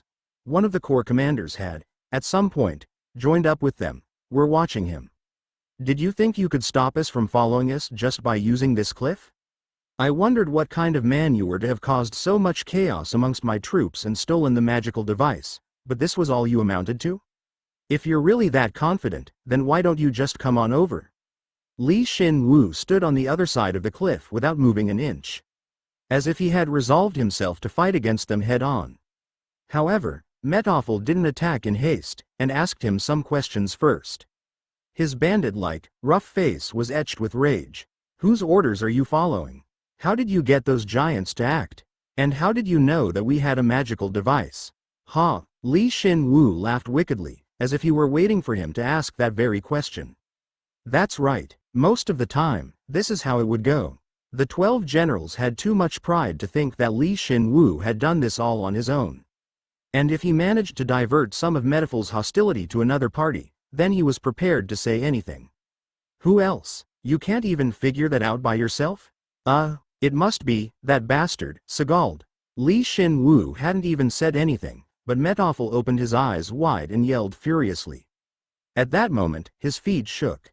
Shin Woo's side wasn't shaking at all, but the side that Metoffel was standing did. Metoffel realized that Shin Woo had done something, and leapt up from the cliff towards Shin Woo, but before he could get to him, 5 giant shields blocked his path. Metoffel's helmet and the shields crashed against each other. Kahawk! The 5 thick and durable shields blocked Metoffel's advance, as well as his and his subordinates' vision. Another trick, Metoffel thought. Metoffel stuck to the shields and swung his axe in anger. With just a single blow, the shields cracked. Kua, there's no way you can get away from me. I'll just break through this damn wall and follow you, he thought, but at that moment the 5 shields blew up simultaneously. Kahat! Metoffel was the one who'd been hit by the explosion, yet the ones screaming were the 2 level 7 elites that followed him. The narrow hill that had been shaking began to crumble due to the pressure of the explosion. Kuok! General, please hold on. The entire cliff is collapsing. There was no way he'd be hurt by this explosion or this earthquake, but he also couldn't fly in the air, as he didn't have a foothold any longer. Metoffel, his elites, as well as his soldiers that had hastily followed him in their pursuit of Shin Woo fell. Of course, this was all because of the giant's work. Kook, how disgraceful. General, are you all right? Where is he? Despite him falling several kilometers down, Metoffel's level 7 elites were unharmed. Of course, there were a few elites that had died, but they were just consumables that could be replenished at any time. General, I can't find him. Did you lose him? I'm so sorry. It would be impossible for them to find Shin Woo again, as they had lost time from the explosion and had dropped several kilometers below the cliff. Moreover, they had fallen between the cold, icy cliffs and were stuck, so no matter how high they raised their heads, they couldn't even begin to figure out which direction the giants and Shin Woo had run off in. In a single instant, it's definitely an organized movement. Anti-Skull. To think those damn bastards and the giants were allied together. Perhaps even the frozen titan's heart. You don't need to worry so much, General. However, his loyal soldier, Setwan Meletus, who could always get through any adversity with his archery and was always by his side, calmed him down.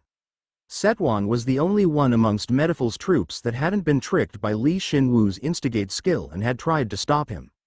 There's a tracking function on the magical device. The Archmage actually planned for this, and gave us a separate device that would allow us to track its location. Compared to the compass, which will point us in the right direction, this one will tell us their exact location. Ha, as expected of the Archmage. He makes it so I don't have to feel embarrassed about my mistake. Originally, Metoffel didn't really feel anything for the Archmage, Feotane von Selden, but he suddenly came to respect him. If they took the magical device with them, and returned to their original location, then they could use this opportunity to get them all in one fell swoop. Alright, then let's go back. We'll begin our pursuit immediately, right after we've reorganized the troops. Let's show those careless bastards what it means to anger the Empire. I understand, General. Metoffel gritted his teeth, as he sensed the general direction that the giants and Shin Woo had run off in. Before he'd become one of the 12 generals, Metoffel had fought in countless battles, but this would remain as one of his most humiliating experiences. How dare he screw me over like this? I'll show you how much of a mistake it was to anger me, the mercenary king. He would kill them all. The one who had stolen the magical device from him, as well as those giants. Using the magical device that the Archmage had given Setwan to track them. And thus began the arduous journey for the 50,000 troops under Metoffel's command. Shin Woo, who'd successfully stolen away the compass, the actual name was LV6 Monoguide, and gotten away from Metoffel, told the giants to get ready for their next mission. After that, they used a giant cave near their domain as their command center. Because the outskirts of their domain was quite a ways away, it wasn't suitable to use as a base of operations. Wow, it's deep. Plus, this chill. It'll be worse if you go outside. Whereas, this cave allowed the giants to communicate whenever they pleased and was situated in a location that was difficult for the enemy to find. Therefore, Shin Woo planned on gathering his subordinates here. It's a really nice place. I thought you'd say something like that. To be honest, there was another reason he hadn't set up his command center directly inside of the giant's domain. It was because of Kracia. Of course, because of his influence, the undead under his command had long since overcome their instinctual hatred of living beings. However, the giants had merely acknowledged Shin Woo. They hadn't actually pledged their loyalty to him. There was no reason to provoke them by showing them Kracia. It's been a long time, so what have you two been doing? Shin Woo had used his bone gate, ever since he realized that the bone gate evolves the more bones it eats. Shin Woo hadn't felt bad about feeding it bones, to bring Kracia to the cave, or their command center. Then Jin, who was forced to stay behind due to the bone gate's max carrying capacity, spoke sullenly. You'll be surprised. Can you tell? This blinding and brilliant bone compass. Is this what you were telling me about? Did you miniaturize it? Huh? Shin Woo, as if waiting for her to say that, extracted a few small compasses from his inventory. They were very different from the original compass in size, but they looked so similar that one would believe it if Shin Woo said that he'd miniaturized the original. Kracia analyzed them from the side. It turned into bone because Shin Woo touched it, but because of that, it became easier to analyze. The effect's the same, but its range has lessened a bit, so it was divided into more than one. Despite splitting into 6 pieces, it's still a level 6 artifact. That was possible. Originally, the Monoguide was an artifact that could cover Metoffel's entire army. Kracia studied the artifact with Shin Woo and split it into several pieces.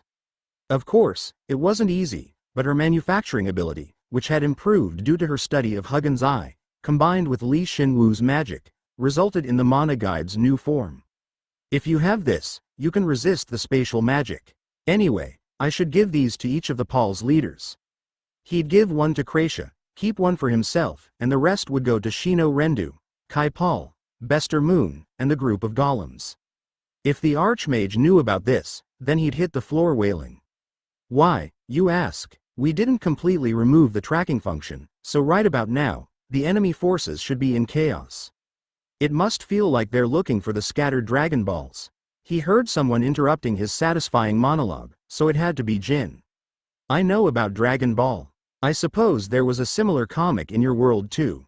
Shin Woo, you won't always be able to use that excuse to get away with things. Shin Woo did his best to ignore Jin's hot gaze, and he passed a few of the compasses to Rem. He heard a report that his subordinates would arrive soon. Come back after you've passed them around. While you're at it, find out where their main forces are. I understand. By the time Shin Woo was done seeing Rem off and had turned around, Kraisha was already analyzing things all over the place. Then again, Kraisha would be curious about the giant flow of mana that hid the mountain range, the overwhelming cold here, and the giant tribe, so it made sense. Kraisha, I've already told you this before, but you can't provoke the giants. I'll leave the giants to you, Shin Woo. I'm interested in the cold. The cold is probably connected to the giants too. Huh, Kraisha tilted her head and soon began her study, but quickly realized that Shin Woo was right. The center of the giant's domain is the source of the cold. Metophel called it the frozen titan's heart. You're saying that a single item caused all this? Freezing the entire mountain range? Probably. Ooh, Kraisha's eyes shined. Her eyes were silently asking him for something. Of course, even if she looked at him like that, he couldn't bring her the titan's heart. Be patient for now. Plus, even if we do get it, it's not yours. But it's an artifact that really suits me. It really suits me. Kraisha grabbed both of his hands. Shin Woo thought of a way he could use the frozen titan's heart, but he had to throw out some bait. He acted as though he were smiling benevolently and said, I'll give it to you then. I promise. Kraisha snorted and agreed to cooperate with the big picture for now. She decided to take control over the surrounding cold. As she was able to use ice magic, the colder her surroundings got, the more powerful her magic became.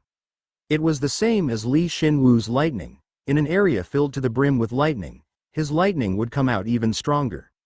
Moreover, Kraisha was able to use catalyst magic to influence her surroundings, so it's tremendous. Perhaps this area was a battlefield created for me alone. Yeah, hew up. Kraisha ran across the snowy fields with her orb, which had gotten even smaller than before. He couldn't help but laugh, as it was like watching a little kid, but wherever she went, the cold in the surrounding area would change bit by bit, which was a little scary. She was attempting to put the entire area's mana under her control. The fact that it was actually working was most shocking. If we were to fight here, then Kraisha might be our greatest asset. Even so, don't get careless. Someone like her is rare. Of course, I got through that pandemonium too, remember? Jin said, and Shin Woo nodded his head. They'd managed to beat Metophel once, but if Shin Woo's ability had been lacking even a little bit, the plan would have failed. That just proved how great their opponent was. Metophel's command skill is the worst fit for my instigate skill. Even if I can trick his troops, I can't do it for very long. No, it might not even work a second time. Metophel, who he'd encountered not far from here, proved that he had earned his post, rather than just playing cards and getting in through luck, as he was indeed quite powerful. What was even more impressive than his power was his skill to command his troops. Shin Woo's instigate skill, which shined the most when he was against an army, was sealed, which was, in several ways, a pain in the ass. Moreover, according to Shino Rendu, Metophel's true strength lay in the ghoul's innate ability, but since he hadn't used that ability yet. Plus, his subordinates are no joke. There was an even bigger problem, the unexpected presence of powerful elites. Especially his guard, the level 7 elite, Setwan Meletus. Most archers he'd seen hadn't been a high level like Setwan, and at the minimum, he possessed high-rank archery, allowing him to attack from long range with such precision and ferocity. He'd managed to dodge his arrows because of Jin's exception agility, but the level 7 giant who'd been hit in the forearm was still complaining about its wound, despite its size. If you take all of that into account, it's not something you can handle with just your wit. Yeah, that's why I brought Kraisha over. Moreover, Shin Woo had found Metophel's location through Rem and nodded his head in satisfaction. He had split his troops into dozens of groups and they were wandering around the mountain range. If a single, unified army was powerful, then all one needed to do was split it up. Even now, the moving core didn't realize that they were getting increasingly far from one another. Since their compass which blocked the mana interference was gone. Once they found a trace of Shin Woo, they moved towards it. The more they moved towards that trace, the further they got from each other, isolating them. Paul Zero, we've come. Paul Zero, we've come as well. We were found by heroes halfway through, so we had to take the long way, but as per your instructions, Master, the golems are opening a path. Paul Zero, we've come to stomp on any insects who follow the Emperor's command. Then, as if planning this, his subordinates, who were at least level 6 elites, reported in. Shin Woo planned out how they, Kratia, and the giants would move, and grinned. He had this many forces, and perfect information as well. He didn't think he'd lose at this point. Rem, hurry up, I've found our comrades. I will now begin handing out the items. The level 7 Wolf Avenger, Bester Moon's force consisted of 50 level 4 or higher Pauls. The level 6 Undead Avenger, Shino Rendu's force consisted of 50 Pauls as well. The level 7 Chimera Avenger, Kai Paul's force consisted of 31 level 6 Kai Pauls. And finally, the Emerald Corps consisted of 10 Silver Golems and 200 Dark Emerald Bone Golems. They had all received a compass from Rem and had entered the mountain range. There were some who didn't possess ice resistance, so they were weakened as they entered, but the enemy forces would have sustained a similar penalty. It wasn't too big a deal. Plus, there's something I've prepared for that as well. 3 hours later, his subordinates had quickly scaled the mountain and arrived in front of the command center. Then, Shin Woo spread hundreds of bones in front of them. His subordinates watched vacantly as he did so, and he explained his actions kindly to them. These are the bones of the monsters which had previously inhabited this area. If you each pick one up, it'll make you stronger. If you don't get ice resistance from that, then you'll be hunting until you do. Shin, Paul 0, you're really scary. Half of his troops received beginner ice resistance or higher from the absorption, but before they could go on to fight the Imperial Army, they would need to hunt the undead inhabiting the mountain range and be reinforced. And before it even became dark, all of the Paul 0 troops had gained at least level 5 beginner ice resistance. It seems like you're all ready for battle. Of course, as you command, Master. Thank you very much for giving me this opportunity, Paul 0. Shin Woo saw the assembled undead before him, which shined with death energy-filled goblin fire, especially Shino Rendu, and suddenly wondered how he'd become able to lead all these troops, but soon grinned and discarded that useless thought. As I've already told you, our enemy's strong. There are many of them, too. But we should be able to sow chaos in their ranks. This is for the giants, who may become our comrades in the future. Be prepared for death, but don't die. I'll keep that in mind. Paul 0, you really are cool. Humph. With this, everything was in place. Now all they had to do was execute their plan. Shin Woo saw his subordinates yell vigorously, imagined the moment that he proved his pride to the giants and their resulting reactions, and laughed wickedly. Good. Then, shall we begin? Finally, the curtain had risen. Now, they would hunt one of the 12 generals in earnest. In a place unknown, most secretly and splendidly.